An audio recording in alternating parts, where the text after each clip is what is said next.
will be here no matter what. Plat Chat Overwatch, episode 186.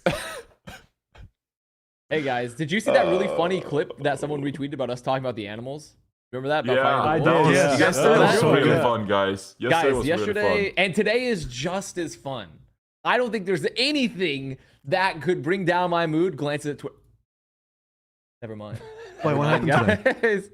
Before we get into that, I want to say I've looked into it a little bit more, and I'm no longer convinced you could beat a wolf. I just want to let that be clear. What are you talking about? No, Because- we can't start with this. There's too much to talk about. I have to be gone in like 2.5 hours. We can't. Okay, fine. We can't get into this. I'm just or letting you else know it's gonna I've fuck up swapped the whole sides. episode. I backed you before, but I think I'm swapping sides. I don't know. You anymore. said you could fight a shark on land. You're not. Your ass can't. You can't be putting in any takes. You can't be putting any takes. that thing of is the dying in front of my animal eyes. I literally just have to comparison. dodge it, and I'm good. So, needless to say, I told the guys this too. I commissioned the thumbnail yesterday, unaware of what was going to happen today. So, if you press the thumbnail because you were really intrigued about Echo meta, thank you, appreciate it. We might not talk a ton about Echo per se this episode, because there are more important things to talk about, such as that. Was it like the earnings report from Activision Blizzard? I think is that where it started? Quarterly earnings, right? Yeah. Anyway, before we get into this, let me just start from step one, okay? Let me start at the beginning, okay? With summer here in full swing, I want to take a second to talk about self-care. When it comes to making an impression, proper grooming is essential to looking and feeling your best when you walk into a room. That's why the sponsor of today's show, Manscaped... We really need money, guys. We really need money. I love you, Manscaped. I love you. I love you so much, Manscaped. Manscaped are committed to helping men around the world walk and talk with some swagger this summer. And with the best grooming tools on the market, have him join the 8 million men worldwide who trust Manscaped and enjoy this offer, 20% off and free shipping with the code PLATCHAT for 20% off at manscaped.com. Don't neglect your beautiful self and get right this summer with Manscaped. Self-care, guys. It's important. Self-care is the most important. All of these products, they've cured every problem I've ever had. Disclaimer, not sure, but they have. Please, Asterisk. please support Manscaped. I got a point to add, I think you're right. Please support Manscaped and then us by the trickle-down theory of using the affiliate code. Because we love their products. They're really good. I want to be as happy as that guy. Oh, yeah. True, We are on the true. thumbnail. What do you mean? Yeah, we need to get you those trousers. Those trousers, AVRL. Oh yeah. Yeah, we need to get you some of those, and you can take pictures. And there you go. There you go. Well, Save 37%, and you can use the I'll code be the PLATCHAT PLATCHAT for 20% on top of the 37%. Oh my god, that's like $50. That's pretty good value. That's insane. crazy. That's insane. Premium ultra soft boxer briefs. The dual pouch trademark. That's true. Anti-chafing. That is patented technology. That's big. Yeah. Oh, they're sold out of your size, AVRL. I'm sorry. All right. For the sleekest version of yourself. Damn, dude. Yeah. Manscaped train has you covered from head to toe, starting with their brand new Unlucky, beard really. hedge trimmer. With one guard and 20 adjustable lengths, this device is the perfect travel companion, fit to take care of your mane wherever you are. Next in line, who can forget about their signature performance package 4.0? This is the GOAT. This is the GOAT. This is one we talk about all the time, all right? Including Dude, this what's ultimate crazy grooming is that- bundle. It's the star of the show, the Lawnmower 4.0, equipped with skin-safe technology to minimize nicks and cuts in all your sensitive areas. Also included is a crop preserver growing deodorant, crop reviver growing spray. I can tell you from experience, this is taking my confidence in the bedroom to a whole new level. Want something you don't mind showing that's special to someone in your life? Look no further than Manscaped's Boxers 2.0. That's what I already talked about. There you go, Manscaped. Yeah. Thank you so much, Manscaped. Code Manscaped, you PLATCHAT have more guards 20% than off. the Overwatch League will have soon. Thank you so much, Manscaped, for your continued support. We love your products. We love your products so much. Thank you. Oh, I'm sorry, AVRL. That was out of pocket. But all right, sorry. No, I appreciate it. bands. You know. Good bands. Good bands. Yeah, you in Australia, you have bands, right? Yeah, good bands. Sometimes you gotta make sure the country knows what bands are. And New Zealand and Australia, you guys are. We got it. Yeah, you're the homies. So they also, like right as we started the episode, they also announced that Blizzard are bringing their games to Steam, starting with Overwatch 2, August 10th. But I think maybe we talk about the layoffs first. I think so. Let's sit Yeah, yeah, sure. well, optimism at the What's the end. chronological order here? You know, is it? Yeah, I that's- think you farm the Doomium Yeah. first. Yeah. Doomium gets max clicks. People want to Doom. People Should we start wanna come top in, down then? Should we start real top down with like? and then we the go quarterly to earnings stuff? then we get to the positive stuff at the end. You know, Because the light layoffs at the are end part the of tunnel. like the trickle down effect of all the. Yeah, bro. What is your tell on the quarterly earnings report? How is Overwatch 2 performing analytics wise? We should go like I think the Verge article is really the starting point, right? Like from my It is indeed. perspective, the Verge article indeed, is yeah. like you know, this was the actual article that started it all. Yes. and Activision the one that Blizzard. actually, it's the one that has Sean Miller's like quotes in it as well. That they sort of interviewed him, and he gave some statements. So I think this is the actual starting point. Yep, indeed. So Activision Blizzard lays off esports staff as it faces potential dramatic changes for the Overwatch League. Amid layoffs in the Activision Blizzard esports department, Overwatch League franchise owners will vote on whether to continue the league in its current format. So, in this article, they kind of talk about that Blizzard released in its second quarter earnings report a quote which says, "During the second quarter, we amended certain terms of our collaborative arrangement with teams, entities participating in the Overwatch League. According to the amended terms, following the conclusion of the current Overwatch League season, the teams will vote on an updated operating agreement. If the teams do not vote to continue under an updated operating agreement, a termination fee of $6 million will be payable to each participating team entity, in parentheses, total fee of approximately $114 million. And that means essentially that the owners will vote on whether to keep the league running or the operating agreement, whatever that entails. They'll vote on whether they want to continue with that or whatever. Tons of people got laid off. I have friends who got laid off with Call of Duty League, the Overwatch League. We have plenty of friends who, you know, also tweeted out this morning that they got laid off yesterday. So very sad times, but it's a monumental time for Overwatch Esports and Blizzard Esports, one would argue, as we don't really know what the next year will bring. And unfortunately, a lot of friends no longer work with the company. So yeah, who knows what's in store for Overwatch Esports. I'm gonna add a note real quick. I think the main quote there is regarding the termination fee in relation to the Overwatch League. So the league itself is going to pay the teams. So the teams aren't paying the league. The teams are going to get paid by the Overwatch League, $6 million per team if there is a majority vote to basically end the league. And if you worked out the money, because it says approximately 114 million, that's 19 times 6. So unfortunately, Chengdu actually miss out. Yeah, Chengdu left too Chengdu early. just needed They to can't hold on charge 6 mil. more. So if they just stayed, if Chengdu Hunter stayed one more season, which would have cost them, I don't know. You can tell me, Avast. You know the numbers, maybe $500,000. I mean, how much it technically, cost. also they lost out on more money than that actually because there was a new revenue sharing agreement that went forward for the teams this year, which it hasn't really been public about the numbers or anything like that, so I can't discuss that per se. But there was so they literally lost more than $6 million. So if they held on for one more year. season, maybe paid $500,000 or however much it cost to run a team for a year, they would have gotten a $6 million bag plus whatever the rev share is. Dude, you could do it for Wow. less. If you're doing the Valiant method, you could spend less than that. Like get that 200K, money. 300K, I don't know, something like that. Like, if they just did, if you they had like did a that, 6-player team, all minimum, that's $300,000. You technically don't with have to have paintbrushes, any everything. staff Yep. or anything. Like you could literally run a team. Theoretically, you could run a team with the value of 300,000. You know this needed to happen when we're like, you don't even need stuff. You just need 6 players in a dream right there. Like, But also, isn't it curious how you think that Valiant suddenly found the social passwords and made a TikTok? That was like, That's you know. true. That's So true. the point being is that, like, you know, Chengdu literally fucked themselves. But I'm sure that, like, at the end of the day, this 6 million, right, is essentially the way it is, like, it's paying back, like, essentially in some ways it's just paying back what has been paid into the almost. Yeah. You know, it's not really new money per se. It's essentially just their money. It's just past them. but it is money right? that Chengdu is not getting. No, they're not getting their money back. They're not getting that money. So Chengdu, you kind of, you know, unfortunate for you guys on that one, but like it is what it is.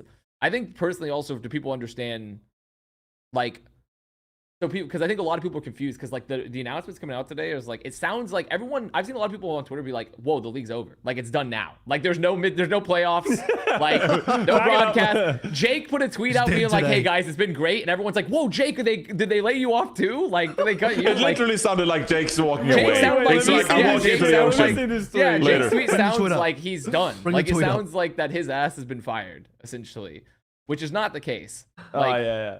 essentially what is happening for everyone that's confused, to give you the look at that. It's been It's been an like, honor. it sounds like he's been fired. Everyone's like, people, I've saw people being like quote retweeting and stuff being like, oh man, Jake, he's fired, like the broadcast is over, the season's done type of thing, and like Overwatch League is already dead. So it's like the chronological order here for people to understand that if you're confused is the season is finishing as planned. Then at the end of the year, the owners have a vote. And by the way, this vote has been in the works for a long time. It's just obviously it's just now getting leaked essentially, but like it's been in the vote essentially. Like this has been something that's been planned to potentially happen since the beginning of this year, to my understanding.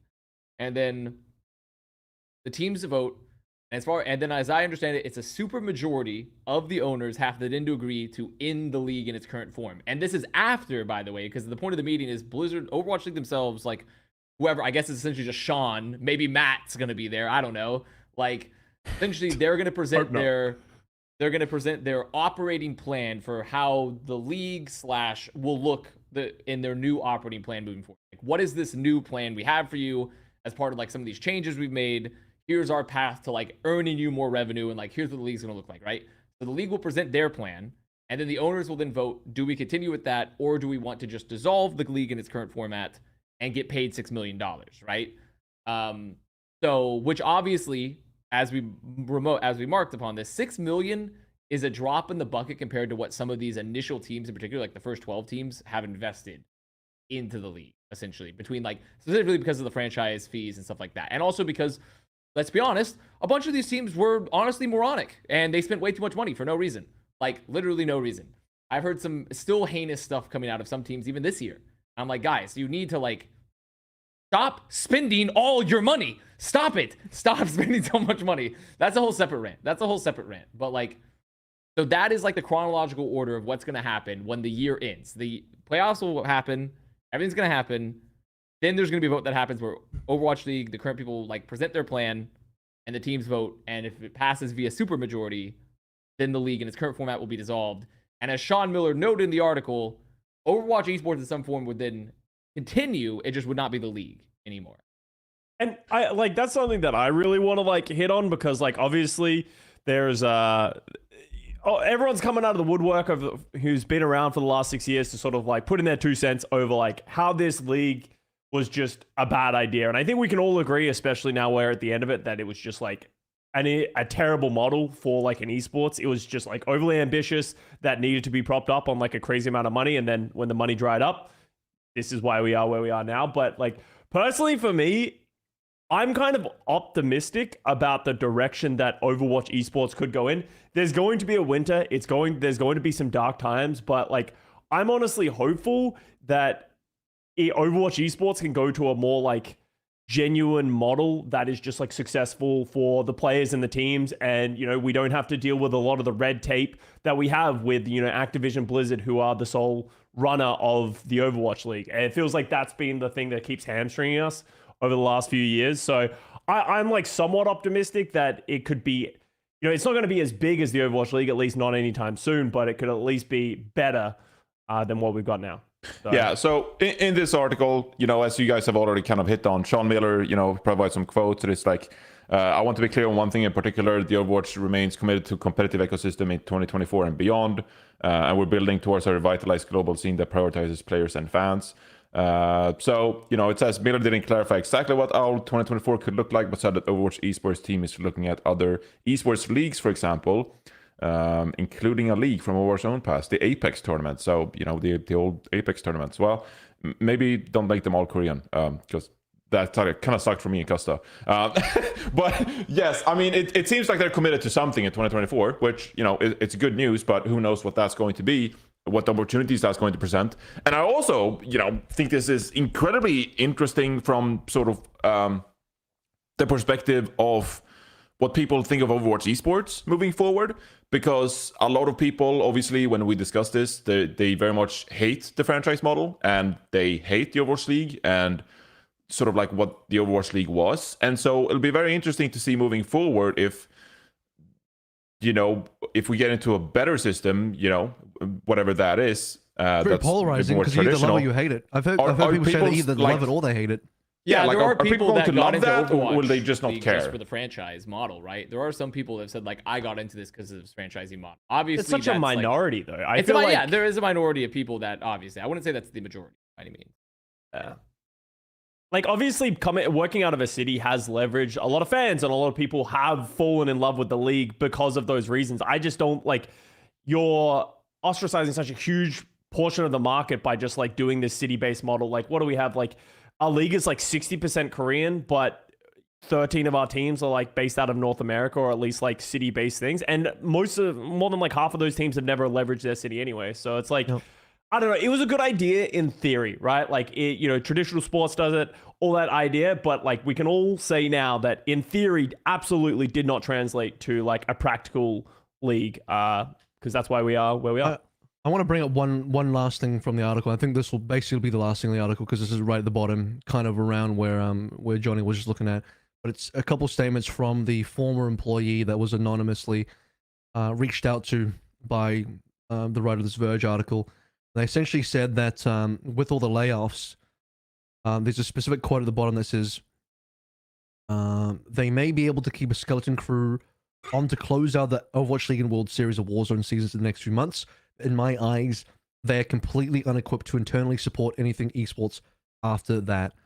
That's a very interesting quote because what I'm looking at in terms of what's happening next year is, well, who is running things and what is it going to look like and where is the support going to come from? And this alongside the statements from Sean Miller, the director, the basically Overwatch commissioner, where he's saying like, you know, there's going to be an esports program. It leads me to believe that. Does that mean Sean's team is going to have some level of oversight? Blizzard is still going to be involved in some way. I can't imagine Blizzard would just say, we're not going to be involved in esports at all. You guys take it all and run with it. We're not going to do anything. It doesn't sound very Blizzard to me. I mean, it's quite interesting because the World Cup, for example, is run by a completely different team than the Overwatch League team, correct. Yeah, it's run by... And so you have two separate something that's not specified here is the layoffs here, because technically there's Overwatch League /CDL, and then there's the Blizzard Esports. Those are two separate entities. Blizzard Esports is its own department within Blizzard as a company. Overwatch League CDL is a whole separate company from that, technically. It is not, they don't share necessarily the same people. So my question here is, did they lay off just Overwatch League and CDL people, majority, or was it also including Blizzard Esports internal staff? Because typically Overwatch World Cup, for example, has been run by Blizzard Esports. That particular exactly. So it would make sense to consolidate into that, perhaps. Yeah. It says internally support anything esports after that. It's hard to read. That's why the quote, I kind of don't love it. You know what I'm saying?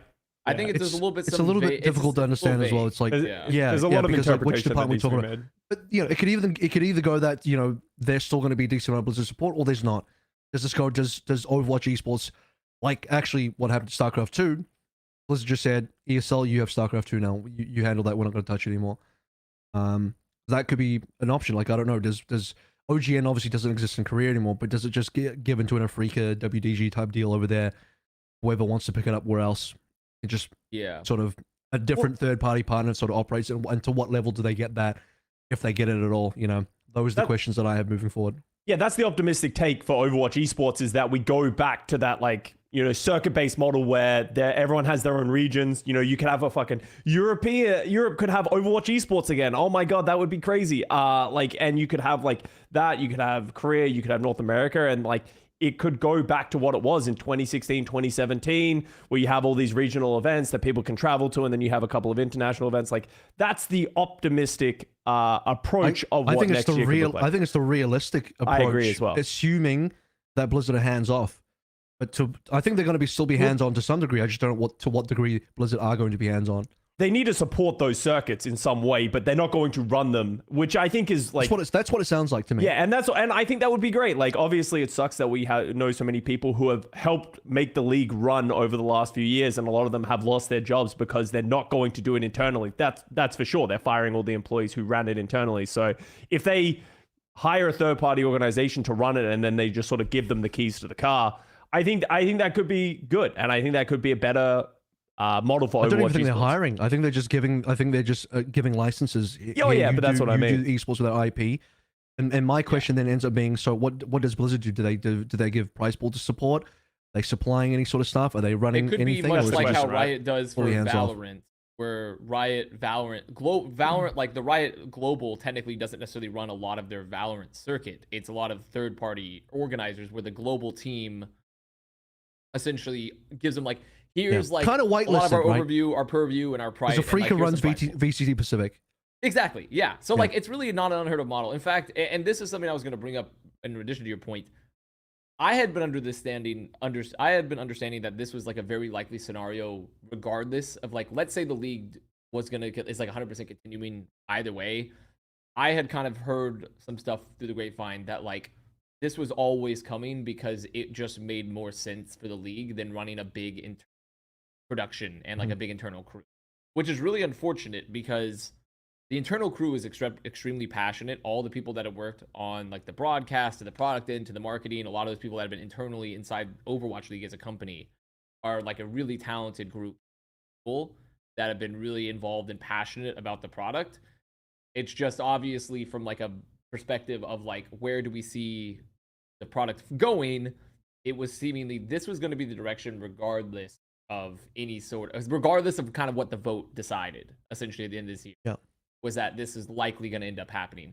The interesting thing too to me as well, because like, so for example, there are also people that have been laid off are not just Overwatch League people, it's CDL people or people that worked on both products, Call of Duty League and Overwatch League. The Call of Duty League teams are announcing the rosters. Like right now, teams are announcing rosters for Call of Duty League, and they're like letting go of a lot of Call of Duty League personnel. So I'm like, are they going to have like a weird asynchronous like league system where like CDL will exist, but Overwatch League doesn't, depending on the vote? Especially because a lot of the CDL owners are also Overwatch League owners. Like, like that's odd. And like, how does that even work? Is this something that CDL's not even aware of yet? Like, I don't know. That's just like an interesting like what's going on thing type of thing, because the CDL teams are announcing teams. So, and also by the way, CDL team player salaries are still out through this roof, crazy, and they just made a gigantic like a bunch of them. So I'm like, what the fuck is happening? My other question ends up being, okay, so what if the dissolution of the league doesn't go through? Let's pretend the teams all say, you know what, I'm not interested in $6 million. No, thank you. They just don't take it. I like where I am. I'm really enjoying but it. so- I'm I mean, on it's- Reddit for it's- sure. It's like, I'm just gonna guys, say- surely they'll accept the thing, listen, right? It's a thought. You got to go through this thought experiment. Like, what actually then happens if they all vote to stay on? Well, What that does would mean Do the we- Overwatch League is presenting a future model that makes sense for all these teams. So maybe they're which could restructuring be- in a way that is better, right? Like, which basically is what I think Avast is saying. We're like, it seems like no matter which way we're going, we are still moving into. Yes, even if the more league open sort of continued, style, there right? was That's- going to be a change in the ecosystem. No matter what, there was going to be a change. There has been new agreements set through where the league itself had like been giving essentially more money to teams anyways. And the thing is, it's a non-zero chance that some teams will still vote to stay because of the fact these updated agreements. It's just the thing is that there is how many of them. I mean, the Chinese teams literally can't play the game. Like they're, so gone. they're gone. There's no way. They're like, gone. They're Yeah, 100% sure. gone. Yeah. So like there was going to be a change in the ecosystem at the end of this year, no matter what happened. No matter what happened, there was going to be a change. So like it's just all a question of like what that means. I've even like there's even possibilities theoretically where like I'm not saying this is the case, right? But there's even a possibility theoretically where like Blizzard could go to the end of the year agreement and be like, hey, we will give you this $6 million if you participate in our new system, sort of like a partnership model for Valorant, right? Like we're going to pay you to participate in the product, essentially. We'll give you this money. And like, obviously you won't get back all the money back you spent, but then you get to field the roster. It's a new system.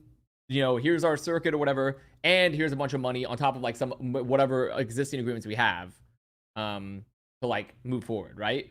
So there really no one currently knows. All that anyone knows is that no matter what happens, the system is changing drastically. Yeah. Critically, when they're voting on the new operating agreement at the conclusion of this Overwatch League season, we don't know what's in the operating agreement. So, we don't know what they're voting for, in that regard and what that's going to look like. I mean, already this year we had massive changes to the format, and contenders teams participating in APAC, for example. The playoffs format is also different, and so there is a lot of changes this year already, and based on Sean Miller's comments too, who knows what's in the pipeline. So I can't say for sure that I know what the future will look like in that regard. Where to next, my guys? Where to next? Do you have anything else to say on?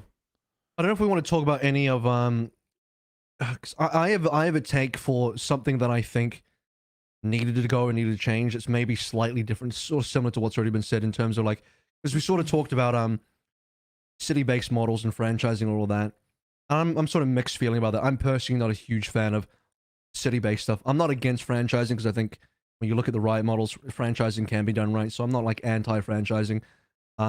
What I think was franchising model working? I genuinely that is a great question too. It looks great on the surface level, guys, but yeah, because that's what we all thought. We looked at it, but I've heard there has been some pain points, especially with their tier 2 scene, right? The tier 2 scene is on break. They essentially did an Overwatch League style break where they're have a 6-month off season, and so a bunch of orgs dropped all their rosters. A franchise system will always have pains for the tier 2.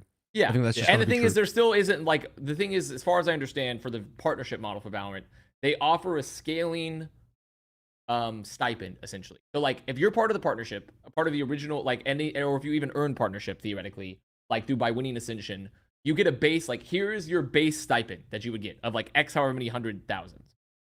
Then, the more you commit into the ecosystem, so the more you spend, the more they will then pay you, right? But from what I understand of salaries and stuff, it's still not sustainable. It's just created a path to more sustainability because it's giving this base level of income, plus their addition of skin revenue and Riot's more willingness to integrate esports into the base game as part of their revenue model. That's only if you ascend, right? What about the teams that if you're just tier 2, narrowly miss ascension? Then you're just amateur.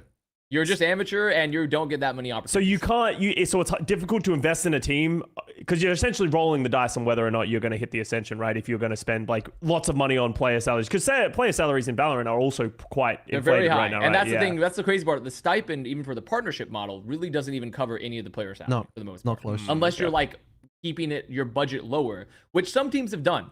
C9, for example, had a pretty noticeable restructuring where they dropped what was considered the best player in the world heading into the year.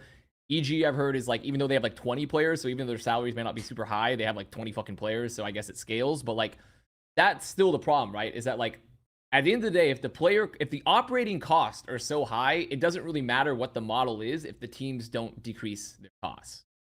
So I'll just finish my point as well. And sorry, to sort of in terms of the franchising stuff, I'll just say this: I'm at least open to it. Because you're right, maybe we still need a little bit of time to see how Valorant goes with it. I think at least when you look at LPL and LCK China and Korea for League of Legends, I think they've had a good success. Those two are very well-run leagues, so I think franchising's worked there. You could argue franchising maybe didn't work out well for LCS, but maybe LCS has other problems as well. So I'm not going to dive into franchise talk. I'll just say that I'm open to the idea. Not a fan of city-based models. Open to franchising is where I land on that. What I think was one of the other issues was we never reached the true globalization that was part of the promise of the Overwatch League. Europe got left out massively. A bunch of other countries and their regions got left out. We killed off South America. That's more of a tier 2. That's more of a tier 2 situation as well. But I got to be very careful because this might be a very hot take, and I want to make sure I get this out correctly so that people don't get the wrong idea. Now's the time, man. No, hang on. Whoa, hang on. I think the South Korean dominance of the Overwatch League is bad for other regions. And look, it's fine. I want to see the best players play on the best teams. I want to see all the best players play. there is when how many players are South Korean? 60%, 70%, I mean, it's like 70+%. and Probably, yeah. It might be Probably more. closer to 80. And so Yeah. look on one hand, from a competitive integrity standpoint, I want to see the best, and I'm not blaming the players, and there's nothing, they didn't do anything wrong. Korea did nothing wrong, but there ends up being a situation where Johnny, you gotta stop. You gotta stop. There needs to be a situation where here's what should have happened. Asia should have had its own Overwatch League. Korea could have had 10 Overwatch League teams just in Korea. Now, obviously, the way the franchise model works is you're not going to have that many teams buy in, especially not after 2019 when things start to go downhill. But in an open model where Korea could actually support the amount of teams it requires for its own region. Look, most of the Korean players want to stay and play in Korea anyway. They don't because there's more money in NA. That's actually the real reason, but most of them would actually prefer to stay in Korea. A bunch of them end up going back to Korea for mental holidays anyway. Look, it's all true. And I think on the unfortunate thing from the fan side is there's not as much connection, because I look at CDL, I casually watch CDL sometimes, and I think their content is great. I think the player to fan interaction is amazing, and a lot of that comes down to the fact that it's an English, like it's a very English speaking league, and all the players are speaking English. It's very easy for the fans to be able to have those types of fan to player relations over content streams, everything that happens, comms checks, everything. And again, I got to be careful. This is not like an anti-Korea center. It could be any country. It could be like any non-English speaking majority.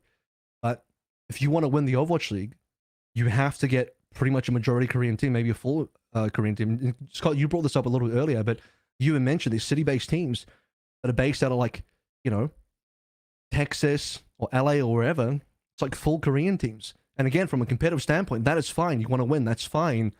But I think it's probably been a net negative for fan investment on some level. Maybe some people would disagree with that, but when you compare it to the CDL, it's night and day.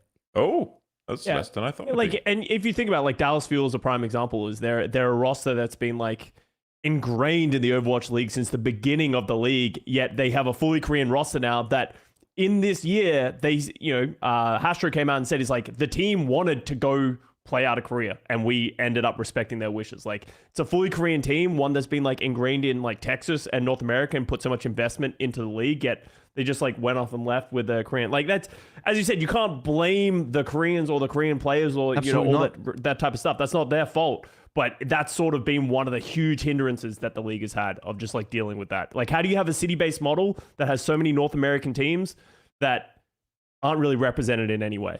Yeah, I mean, I'd almost like take the conversation elsewhere and say that, one of the most harmful aspects of the franchise system as it's been for the past years is that it hasn't incentivized any of the smaller regions to actually participate in the game, which, when we already have experience and evidence that proves that, for example, the French scene is, was very passionate and lively, and, Still is. It still is, yeah. I mean, they had Paris Eternal, but I mean, if you just look at when they hosted like World Cup events in 2017, they even hosted events in the off season now. I mean, people who hosted tournaments in France and invited like Danish teams, Swedish teams, etc. to come over.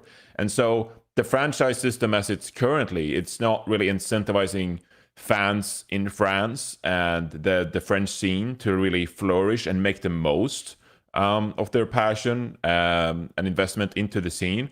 And that goes for so many other regions as well, not only France, but like you mentioned earlier, like South America, for example, like there's tons of passionate fans, players, and communities there. But because of the franchise model, like we're not really encouraging those scenes to take part in the highest tier of Overwatch, and we're not incentivizing them to put in the work to, get the recognition they deserve sometimes. This goes for Asia as well, for example, like Thailand is another region that... Even NA, you could argue that NA is like, okay, they got NA contenders, we got collegiate, and there's a decent amount of support for NA, but we still don't have that many American players, do we? We don't have that many Canadian players compared to... I mean, I think maybe US and Canada, if you bring up the stats again, is like in the top like 3. 20-ish%. Yeah, so it's not bad, but like there's a a hot take is that the academy model kind of worked because it gave us stuff like Atlanta Reigns Academy, like we it actually did, but it was like, expensive, but it cost too much money. Yeah, but also absolutely, once again, the academy model is also the model itself wasn't the problem. The problem was that teams consistently kept spending money like madmen when they weren't required to. There was no reason for academy teams to be spending $5K a month in player salaries. Sorry, I'm not but saying they fucking successful did. I'm not saying successful as in return revenue, but I'm saying that it actually fostered American talent. No, that's what and I'm if saying. you look but at that the list of the academy model Wikipedia wasn't page, expensive, though. That's what I'm saying. It wasn't expensive. It didn't have to be. The teams chose it to be for whatever reason. My overall issue with all of this, to round it out, and again, to save myself in case anyone thinks I'm being like weird about this situation again, I got nothing against the South Korean players or the teams. I think they're all, they're just playing the game. It's not their problem. But I think Overwatch Esports has failed to cultivate and foster other regions, especially Europe has just been left out to dry. But South America, other parts of Asia for sure. And when you look at other esports and their global systems, there's a reason why there's some level of region locking in terms of, let's say if you, on the LCS teams, you can only have X number of imports on your roster, like 2 imports out of 5 players, something like that. The other 3 players have to be domestic NA players with residency in NA or something like that. I'm not a huge League of Legends fan, but it's something along those lines. Like grandfather and that's required because if you just open the floodgates, all the teams in the LCS and League of Legends would just be Korean as well. And you would never foster the local domestic NA talent. You just wouldn't get that anymore because this is the plight of the NA Overwatch player is you play through NA contenders and then there's like 5 teams, maybe less, that you can realistically get on because the other ones are all full Korean, right? So, and it's just because, obviously they're going to be full Korean because the teams want to win. That's competition, but it kills off any chance of other regions that are not called Korea being fostered. That's the issue. I don't have much to contribute when it comes to like limiting the amount of LCS, like you said, reference. They had an ongoing debate about this for like years, of course, like imported talent versus making sure that Americans get their fair number of spots in the LCS. But I can just speak to the Overwatch scene itself and the success of the Overwatch scene, the growth of the Overwatch scene, the popularity of the Overwatch scene has historically massively benefited, in my mind, from globalization, from all these different regions being able to participate. The World Cup is a great example where so many countries get a chance to rally behind their rosters, and fans will support their national teams, for example, and there's trials and the rigorous promotional work, etc. And I'm curious to hear what Custa has to say about the early days as well of 2016, 2017, but it was very much real, especially even when I was playing, like early 2016, before like there were any Blizzard sponsored tournaments at all, that European viewership was lower than American viewership, and in Europe we had less tournament. Like I remember some of the first teams I was on, like we stayed up until 4 a.m. to play in the NA tournaments because the NA tournaments were like what mattered. And I think that kind of like people looked at that and saw that as the European region not being as important as the North American scene. And over time, we kind of moved away from the European scene overall, when in fact, the way I look at it, like all these regions, they're additive. It's not about honing in on the most important region. And it makes sense with the USA because there is flat out like there's more money in the North American scene. If you have to negotiate sponsor deals, for example, in Europe, it sucks because France have a different sponsorship budget compared to Spain and Italy and Sweden and like all these countries. Like the sponsorship deals are so isolated in that regards, whereas the USA, like the economy is just like so much bigger when it comes to getting sponsors and getting franchise fee investments in millions of dollars. But so in that way, it's much easier to negotiate with the American market. But when it comes to the popularity of the game, in hindsight, it's a real, I dare I say, failure that like we dismissed so many of these regions that were additive to the popularity of Overwatch globally. I'll even share this, that like the Plat Chat Valorant podcast, for example, it's very popular in Southeast Asia, for example. Like and it's stuff like that. You just assume like, Plat Chat Valorant is doing really good, but like it's a global game. We've only seen what Valorant's done in Japan, for example, Southeast Asia in Valorant, and so like all these regions, they're additive. And the fact that we haven't been able to promote all these different regions or encourage people to get involved in all these regions outside of the USA and outside South Korea, I think it's hurt the scene overall. And so whatever's next for us next year, I really do hope that future systems encourage all of these minor regions to get involved, because additively, it all adds up and it helps the game's popularity and the scene's popularity as a whole. I think we can all like agree that just in general, one of the biggest issues, and the thing that I think frustrates a lot of people is that they didn't leave them out to dry. It kind of felt like they cut them off at the knees. Like they sort of took away their ability to run in their own regions as well, and then just didn't really, try and cultivate any scene in any of these regions. Contenders obviously just never hit its mark. It's just always been sort of this thing that's existed but never really like helped anything. So that's sort of where I go into my optimistic state of, obviously we've had a bad few years and we've seen the cost of all of these decisions, but hopefully we can go into a more regionalized model, because in my opinion, the thing that makes esports the most successful is when people are fighting for their regions and not a city-based thing. When, that's what makes Valorant, that's what makes League of Legends, that's what makes Rocket League, all of these games incredibly hype and their international events incredibly hype, is because people are cheering on their region. People are cheering for, these types of things, and that cultivates talent and that drives talent in each of those respective regions. So hopefully we can go back to that. We can see EU sort of go back to shades of its former glory and all that type of stuff. Activision Blizzard needs to pull that off, right? Like they need to find a way to go back to that, because, if we are moving on from the Overwatch League, where are we going to go? But it's going to be some dark days. Like next year, it'll be interesting to see what next year looks like. I will say though, like if it goes somewhat third party and third party operators start taking regions back in, because I don't know if we're ready to start talking about like a pseudo wish list of what we want next year, what we think would be good next year, but obviously open regionalization. So, well, if I'm saying that I would like, for example, the EU scene and the NA scene to be better cultivated and better fostered, what does it actually mean for all the Korean players that are currently on those teams? Well, I think if you expanded Korea and like you went back to a proper regionalized model where, Korea is like the LCK in League of Legends, and it's big and it's got like I don't know how many teams it needs. Probably a lot if you want to fit all the good Korean players in there. Like way more than maybe like more than 10, between 10 to 16 teams or more. I don't know how many. A lot of teams. There's a lot of good players there. They can have their own sort of Overwatch League thing going on, but like organic with organizations and not franchise teams, whatever, right? That can happen. If we did that with EU, with NA, with Korea, and then the rest of Asia and wherever else, and then sort of had this kind of real global model, I think the original dream of what a global model for Overwatch League was meant to be, but actually realize through organic regionalization next year, that would be the most positive.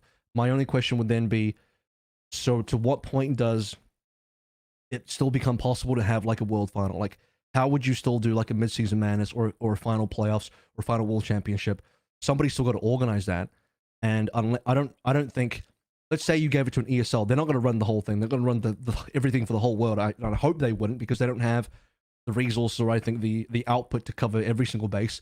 I don't think ESL do anything in Korea. So you're going to have to rely on some other parties. So who's going to end up doing a world championship? Because I think we still want to see that. If we're going to go full regional, you still want to see NA versus Korea versus EU at some point. So we're going to need a world championship. I think Blizzard probably still have to run that, or Blizzard have to get somebody to still run some major events, some major lands, and that would be like the big thing that I'm looking at next year to tie it all together. ESL does that type of stuff for CSGO and stuff like that, right? Like they automatically they do international events. Everyone runs their own majors, and then yeah, that's sort of what I mean. Like that's what I think the Blizzard needs to do, is they need to have these regional leagues that they run, and they just sort of outsource those to, depending on the region, and then they support some company. It could be SL to like run these majors in like different countries, and you bring all the regions together. That's my wish list. As you said, maybe we're holding off our wish list for later in this episode, but that's I've been saying that for the last few years. That's what I think Overwatch Esports needs to go back to.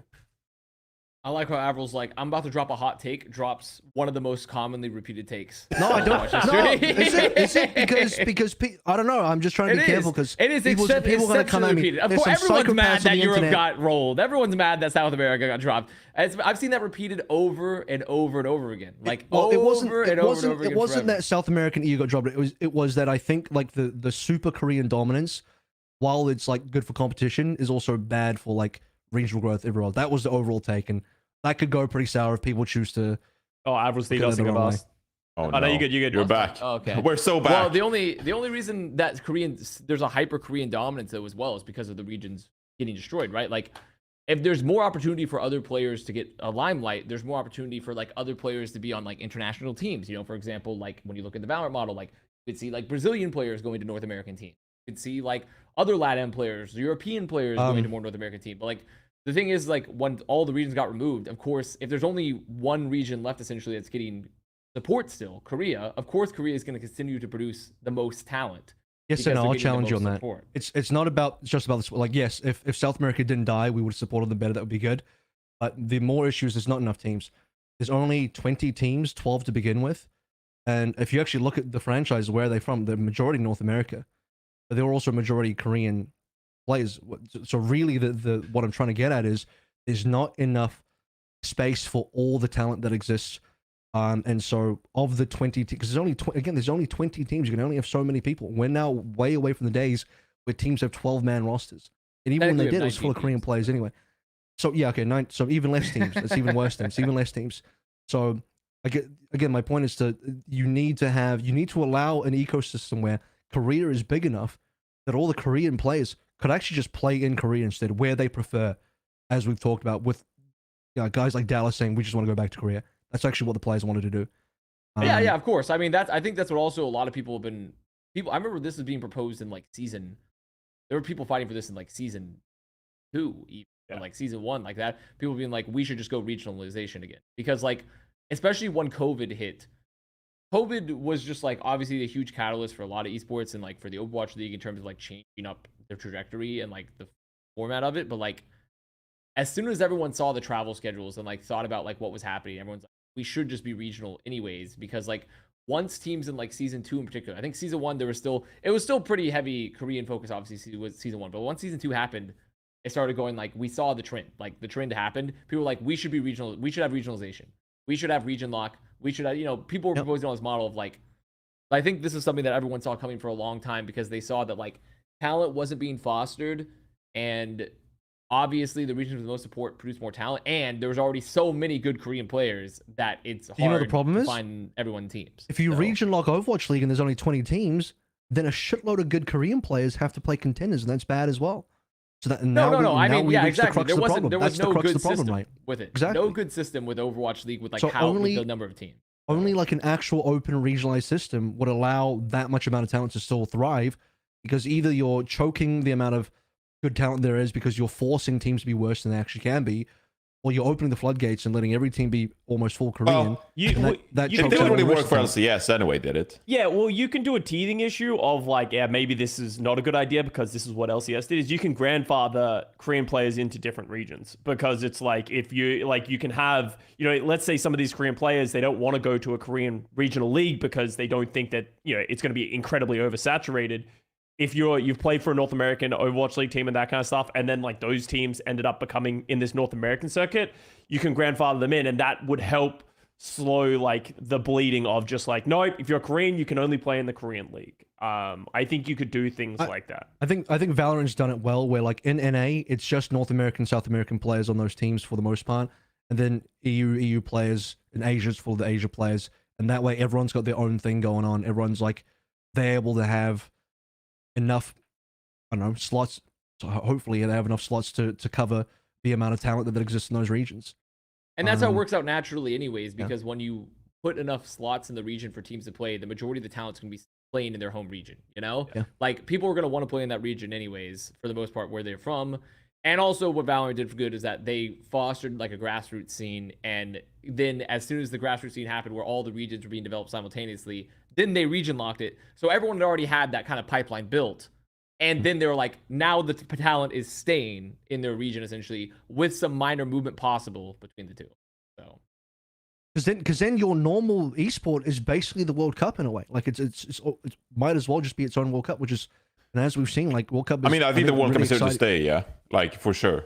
I think the World Cup should also stay. Yeah, for sure. But I think part of the reason why people get behind the World Cup is, like Scott said earlier, it's easy to build this kind of like regionalized loyalty association and fandom versus like a city-based thing or an esport. Yeah. We're in for a lot of changes, and like we mentioned a few times, it's probably going to be a pretty rough transition with a lot of, who knows what's in our future. It's going to probably be a pretty rough transition until we figure out what's going on, and figuring out the format and who's going to play where and invest money where and stuff like that. So we've been trimming budget seemingly for every year, every season, it feels like, and I don't think that's gonna necessarily stop with this. Like, there's probably going to be pretty drastic changes. So, you know, we're actually supporting a lot of players in the Overwatch League currently. So, Yeah. whatever happens, I hope that And teams, The players are the ones who I think who are going to take the biggest hit in this whole Yeah. transition. Like, Yeah. and that I feel for the players because, you know, the players have I think the players are going to find out pretty quickly that they have it pretty good right now in the Overwatch League with guaranteed salaries, with all this, you know, minimums and that type of stuff. Like, That's if all that gonna goes go. away, all of a sudden those protections disappear. Yeah. And According Exactly. to Price salaries gonna Wikipedia, fall. there are 131 players in the Overwatch League, and I don't think there's going to be money to support 50k salaries for. And also a lot of 131 players Overwatch next year. League teams that were built out of like some of these new startups and stuff, they offered benefits that weren't really the Sure. same that had been offered at orgs and stuff before that. Most orgs typically it's just you get a contract, an independent contract. You're an independent contractor that is on a player. It's a that's just you're playing as a player for them, but you're just getting your independent salary. You know, a lot of orgs, like especially ones that sprung out of this Overwatch League CDL inception, began offering players benefits even as well. It was which a never requirement been of a thing. the early contracts. So 2018, 2019, you were required to give, it was like 50,000 benefits and housing. Like that. And those are Yes. three, or those things are very important. Like housing and benefits, like that covers like more than half your salary as well. Like when you put all these things together. So it like, it adds It's crazy. It's insane. I think the And thing Valiant is, guys are playing on their housing own was there. computer still. They are. Yeah, They like- are. Yeah, They're fully yeah. remote. Like some teams like Vegas and Valiant are full. Like the thing is, all that's been revoked since season 2, right? Yeah. We rolled back a lot of those rules and requirements, but like we still had a minimum salary. And a lot of those teams that had already built their HR systems of like we have a benefits portal and stuff, they just retained it because the system's already built. Like we'll use it as a way to attract people, etc. But that like who knows if that changes? Like theoretically, if the league system dissolves and we get a bunch of new teams, players will find out again. It's like oh shit, like. There's more orgs necessarily competing theoretically, and this theoretical like orgs come back, but a lot of them don't have those benefits that have been offered by Overwatch League partner teams. Like that's something that was very unique to the model comparatively.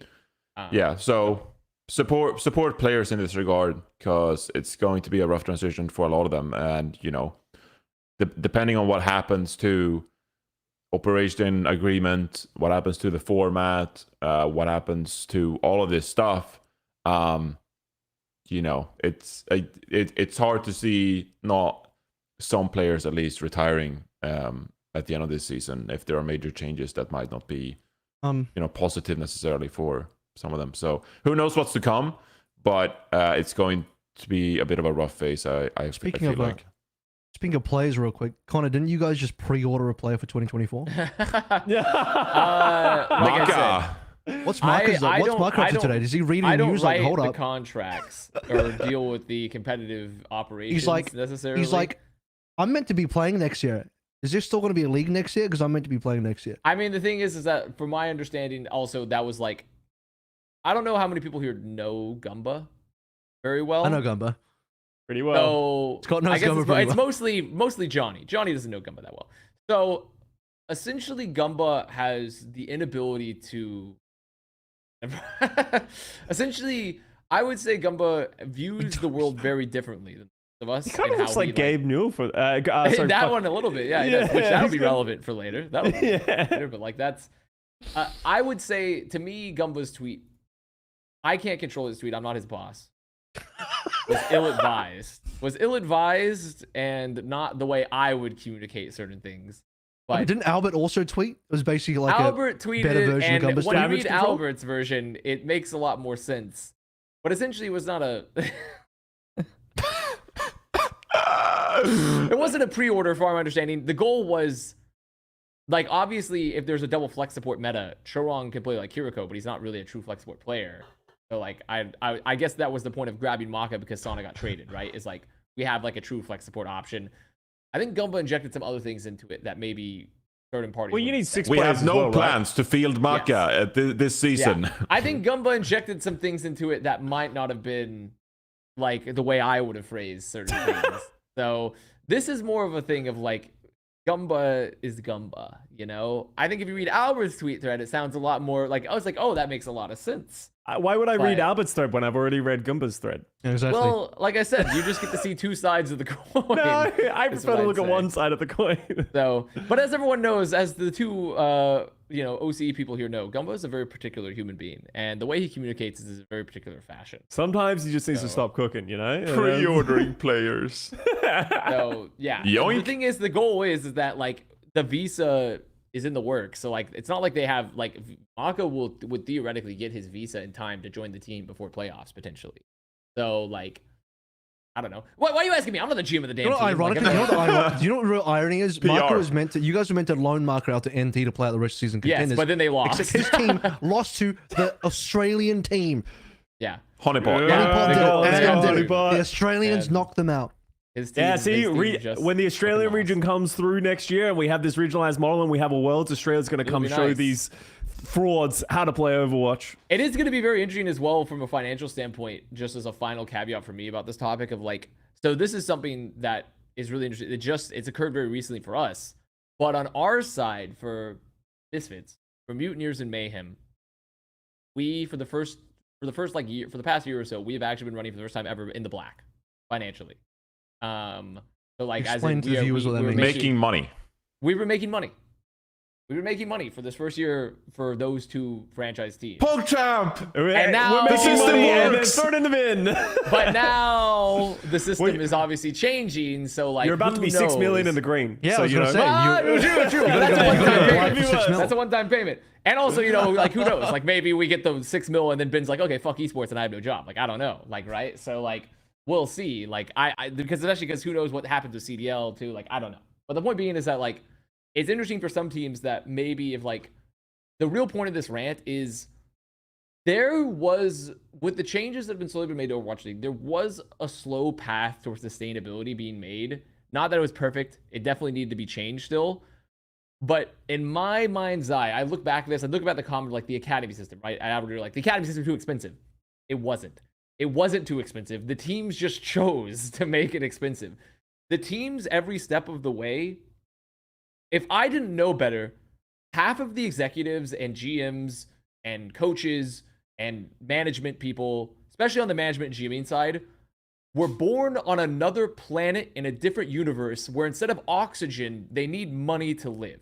And they breathe money and they shit money and they piss money. And all they know how to do is just burn money via biochemical processes with no regard to anything else. So like I look at a lot of the decisions that have been made by a lot of Overwatch teams, and this is still plaguing Valorant teams and like the It's an partnership esports system. issue. It's an esports problem. It's where an I'm like- esports issue. Yeah, but like, especially in the Overwatch League, I was like, Yeah. where like I look at decisions that were made as like your org, like for example, Justice could maybe still have like a more reasonable footprint in terms of like their spending pattern stuff right now if they hadn't done 2019 through 2021 in the manner they did it. Why? Like, why would you do it like that? Like, why did Atlanta Reign run an academy team? Why did Fusion run an academy team where they're paying like fucking Overwatch League level salaries for players? Like, why would you do this? Like, it doesn't make any sense. Like, I look The at a lot of golden years. decisions that were made by Overwatch League teams. And like even back then, when everyone was like, "Oh shit, we're like everything's so cool, it's so epic." Like Nate's talking to me in his gravelly voice while having some makers in a bar, and like I'm feeling so invested. Like I'm like, At the Mexican why would you place right spend next to this the money league. this way? And that to me is like my real like kind of is my closing thoughts on Overwatch League. It's like I feel like we could have kept going in certain capacity with like this model with changes that have been made slowly. If people running it, that specifically, there's not just the and people want to put all the blame a lot on the Overwatch League, like you know, Well, the the commissioners. Overwatch League did the same thing. Right. Let's make that they clear. They did. But also, they scaled back pretty drastically after like season 1. To be fair, like season 1 and Yeah. season 2, they definitely started to scale back. A lot of the teams did not start to scale back. So like, I look at a lot of the participants, and like, yes, of course, the Overwatch League himself and the executives were to blame for part of this. But like how? Just all you had to do was not spend money, man. You're a business. All you had to do was just not spend so much money. And you just chose like 100 Thieves won CDL last year. They said they lost $2.5 million. Fans are coming out being like, how did you lose this money? Oh, I don't know. Is it fucking paying your roster like millions? Could that be it? Like, why are you paying so much? Stop spending so much damn money. Like, it actually, the path to sustainability, we might not necessarily been making money, but we could have been like on a like, oh, we have a timeline. but you just couldn't stop pulling out the fucking credit cards and just swiping and swiping and swiping with no, like, what you think money? You think the money's just infinite? Like, you think it just keeps going forever? Like, I simply don't understand what a lot of the ownership groups for a lot of these teams and Activision Blizzard themselves, the Overwatch League, were thinking sometimes with their decisions, where they just, like, it was like a collective psychosis. It was a collective psychosis where everyone was like, guys, $1, that's nothing. We need at least the new currency minimum wage is $1 million a second, and we're all gonna spend that money like holy fuck. It's like when you're a kid spending your dad's money. Parents, when you're just burning VC money, you're just spending your parents' money. It's like, oh shit, they cut you off one day. But it's like, what were they? What happened to the money? I can't even, like, because that's what's so crazy. Like, we have made, as an organization, like, misfits and even Overwatch League to an extent have made so many steps to, like, going towards that sustainability, and we're finally making money. We made some. I'm not saying we're making a lot of money, but I'm saying, like, we made money for the first, like, we're profitable, and then this shit's all being yanked away because people couldn't stop spending fucking money. I was told, here, this is some crazy shit. I mean, I'm just no, actually, never mind. The point being, people just paying attention. Never mind. I mean, I'll share as well that, like, you know, as someone who's run Plat Chat now for a few years, like, most recently it's been a little tough, you know, especially like the first months of the year, like with the esports winter and everything. It's been tough, but now actually the last couple of months we have been sustainable, and a large part of that is companies like FreezePipe, who contribute the smoothest cannabis smoking experience. You gotta try FreezePipe. FreezePipes makes a unique line of freezable pipes, bubblers, and bongs that cool smoke by hundreds of degrees for icy smooth tokes without the throat burn, chest pain, or coughing attacks. Bam! The secret is detachable glycerin chambers that come on every piece. Pop one of these chambers in the freezer for 1 hour, and as smoke passes through, it's instantly chilled by over 300 degrees.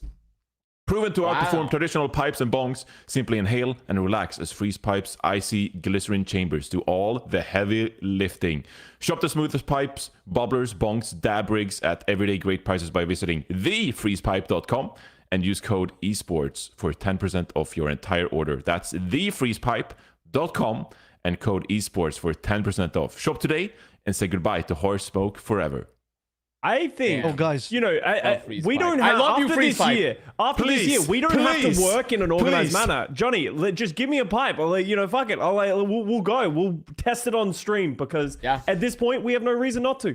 You know, fuck it. It would make this day a lot better if we just had this. So everyone go buy one yourself. You know, we'll have a good time. And they're great products. You know, like, not saying like, well, I mean, said, never mind. They're great products and they do good work. Actually, I don't smoke.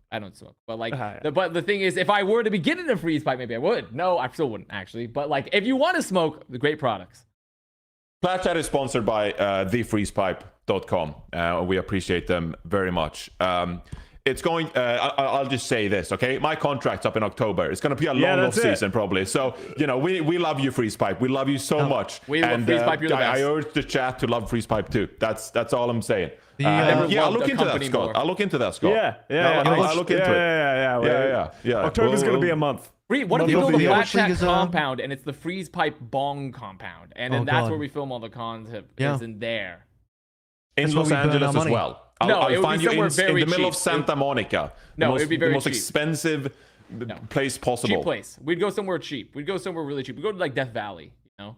I don't think that's what I don't think FreezePipe is about Death Valley, but... Well, but they'd be so cold. It's freezing. So true. So it'd be like hiking equipment you bring with you to take care of yourself in nature. Well, there you go. Thefreezepipe.com. Use code esports for 10% off their products. Thank you. Overwatch League is dying. And here's a bong. Get one. Yeah. This will make everything better. Misha Lewis Norell, for $20. Shout out to FreezePipe. Thank you, Misha. For $20. Thank you. And we had a lot of donations today. Hey, the community is supporting us. We got to shout them out. Jinx God with $4.99 as well. Bro, you said better health, so I thought this was a better health for therapy ad. We could definitely use it now. Agreed. And Matthew McCloskey as well, talking about the franchise model. Never cared about an esport that wasn't affiliated with my city. Well, glad you're in the minority, Matthew. Maybe you can enjoy esports without the city models, if that's the path forward. All right. Do we want to pivot to Blizzard games on Steam? At Yeah, this I point? think it's time to go. We've beaten that horse to death. Yeah, this is very interesting then. So, just as we went live, there was an article that dropped from Forbes where they're saying that August 10th, Overwatch 2 and other Blizzard games will be released on Steam, which is obviously Enormous. It's absolutely insane, to be honest with you. No longer What? only available in the Battle.net launcher, it will still be there, but it will also be available on Steam. Will we get review bombed? No, Probably, they but actually they changed that feature recently. They added a feature to stop review bombing.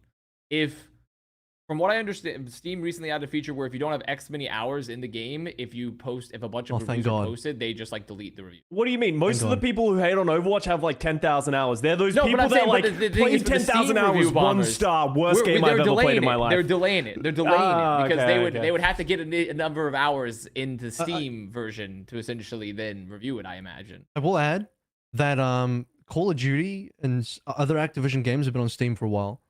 So this has probably been a long time coming in some ways when you consider Activision Blizzard as a company. Yeah, and like for people who don't, I guess, use Steam or understand why this is a big deal, like Steam is such Who a isn't massive. using Steam? Well, if you're not, first of all, you should be. For But there's a all lot of of you people who are like, Linux gamers that yeah, only like there's don't use Activision Blizzard Steam. heads. Like the number of people who are just going to open Steam now, they see Overwatch 2 is a free-to-play game on Steam. They're like, oh, maybe I'll try it out. Like there's a lot of incentives. You know, the Battle.net launcher is its own unique thing that you kind of like, you're only really opening, for most people, you're only opening if you're going to play a game. Like, I think this should add a lot of accessibility. So hopefully drives a lot of attention for Overwatch 2. We'll see. It's a good news. So I pulled up Steam charts just to look at like some general comparisons. So I'm just gonna name some games and how many current players they have and peak players. So Apex Legends is actually on Steam as well. Yeah. Currently they have 162,000 players and their peak was 384,000 players. PUBG 175,000. Grand Theft Auto 133,000. So those games feel kind of comparable in that sense. And then there's Dota with 530, Counter Strike Wonder how many players we 965. have. Like we can't. Yeah, I doubt we get that's there, what I'm curious about. Like, because people always speculate about Overwatch player numbers, but we never really have a true answer. This will really be a good gauge. I don't know if it'll include Battle.net players as well. Yeah, in I the don't know Steam how ones. No, it will not get But put Battle.net even players. then, like, it'll be Steam cool only. to see just like independently how many people are playing on Steam. And then if it does well, we can say, hey, look, the game's popular. If We're it not doesn't, dead. and if it doesn't, we can always cope and be like, well, most of the players on Battle.net anyway. Yeah, so- exactly. Win-win. Steam players didn't need to have a Battle.net account. Okay. So I guess you launch it in Steam and then you like get to the Yeah. login Well, screen. That's what happens with Apex. Blizzard still has Yeah. to deliver the content and deliver your skins and your account and all that kind of stuff. So that Yeah. makes sense. So I know it's- I know people find it annoying that you have to launch like 2 launchers to get to a game, like Steam and then Ubisoft and then whatever to get. But this is actually required because Blizzard have to deliver all the online stuff. But Yeah. good news. Yeah, I mean, it can't be anything other than good news. Despite what Yeah. the doomers might say, being on Steam is good news. Now, who knows what the effect of it's going to be, but at the end of the day, you can't go wrong by being on Steam. Okay, you just can't go wrong. It's literally there's no Is that when? negatives. There are no it's in August, I believe. August 10th. Which is when Invasion drops. Yeah. Yes. I believe That's Oh, the it's, same it's date as probably Season almost 2 certainly Invasion. lined up with Season 6. Yeah, It I is, think it's I think 100% I lined think up. they in fact did say someone on one of the executive. I think the executive producer of Overwatch that was saying that is the reason that they are releasing it around then. But like it is They're putting a lot inherently of- a positive. There's no downsides to it. Don't care what the doomers say. It is good. Oh, bro, the Now, page is already obviously, there. now, Wow. like, really, there's nothing to be said. It's nice. It's cool. I'm glad they're doing it. It's a fun thing. It's something that's nice to have. There's no downside to having it being on it. Because let's be honest, Steam is the most popular games launcher in the world. Everyone knows. That's where You everyone, click the on majority Blizzard of real everyone quick? plays games. Click on developer Blizzard. It's just Overwatch, okay. Yeah. I'm surprised. Yeah, I'm surprised there's not COD there as well. But I guess that's, No, that's Activision Activision. Blizzard. Yeah, I guess I'm surprised. You it's can not look on the up same COD. banner. You can go to COD on Steam and find out. Yeah. But the thing about it as well is like this plus, the Microsoft deal looks more and more likely that it's going to go through by the week. It feels like the accessibility of like all of the Overwatch and like Activision Blizzard franchises are getting better. So I don't know. Like, as much as people love to doomer, and we're definitely doomer about the league right now, the game's in a pretty good spot, and they seem to be putting all their eggs in this season 6 basket. Like, I really hope season 6 bangs the way they're trying to sell it as, because it has to. They're putting story missions in. They got hero mastery. They got all of these things, and the developers have kept saying over the last few months, season 6 is the important one. And there was an article today. I don't know. Did we speak about this? Of like No, the we quarterly earnings of like season 5 have been really bad, and people haven't been spending as much as they wanted it to. So season 6 really needs to pop off in that manner. I don't think anyone's surprised, right? Because season 5 has probably been one of the smallest in terms of content. Yeah, since Factually speaking, Team 4 has been saying for a very long time now, season 6 is factually speaking the biggest content update in the history of Overwatch. Yeah. Not including the swap between Overwatch 1 and Overwatch 2, obviously, but in terms of an actual update. Yeah. Surely I can't be disappointed. No, but it's interesting because they're doing a great job, and this is another example of that, of like putting the game on Steam, for example. And season 6, I'm looking forward to see what that is like, but it feels like they're moving in the right direction and making a lot of great changes and doing a lot of the right things. At some point, though, like it feels soon, like with season 6 especially, like, and we'll see what BlizzCon has in store, but it feels like we're kind of running out of bullets in the chamber, or I don't know if that makes sense. No, that makes sense. Yeah, I see. Yeah, I'm just like, okay, so like at some point, like this is it. Like, yeah, is this it? Is this it? Because like, what's after this? That's kind of. The story missions don't pay off, right? Like if the story missions, people play them and they're like, these kind of suck. Like that's gonna hurt a lot, because a lot of their content plan over the next seasons is like dropping these story missions and having those big drop points for multiple seasons. Did I read somewhere as well that they're like I don't know what the timeline is for new story missions as well, but like they were gonna reflect on it and make sure they do it right. Not for the rest of the year. There's no more for the rest of the year. And so like, wow, like who knows what season 6 is going to do. Also, Scott, I was going to say, like, I think even the story missions are okay. I think a lot of people, I don't know, people will be sour about it just because it's not hero missions, which is understandable. So I think there will be a lot of that. Overwatch 3 at BlizzCon? What do we think? I don't think that's happening. I don't think that one's happening. That would be so funny. Can you imagine? I mean, really, that's because I think this is like, well, what it sounds like season 6, like that's kind of like, this is like the first launch of like, here's our kind of our model as we participated going forward type of thing. Like obviously we've been running with the new current like free to play model, but this is the first time they've started to really reintegrate these events right back into the model, like as originally promised. So a lot rides on how season 6 pans out. Season 6 is like, obviously season 5 like there wasn't a lot added. Of course you weren't going to get like insane, like any sort of insane returns or anything like that, but like what happens with season 6? You have a release on Steam.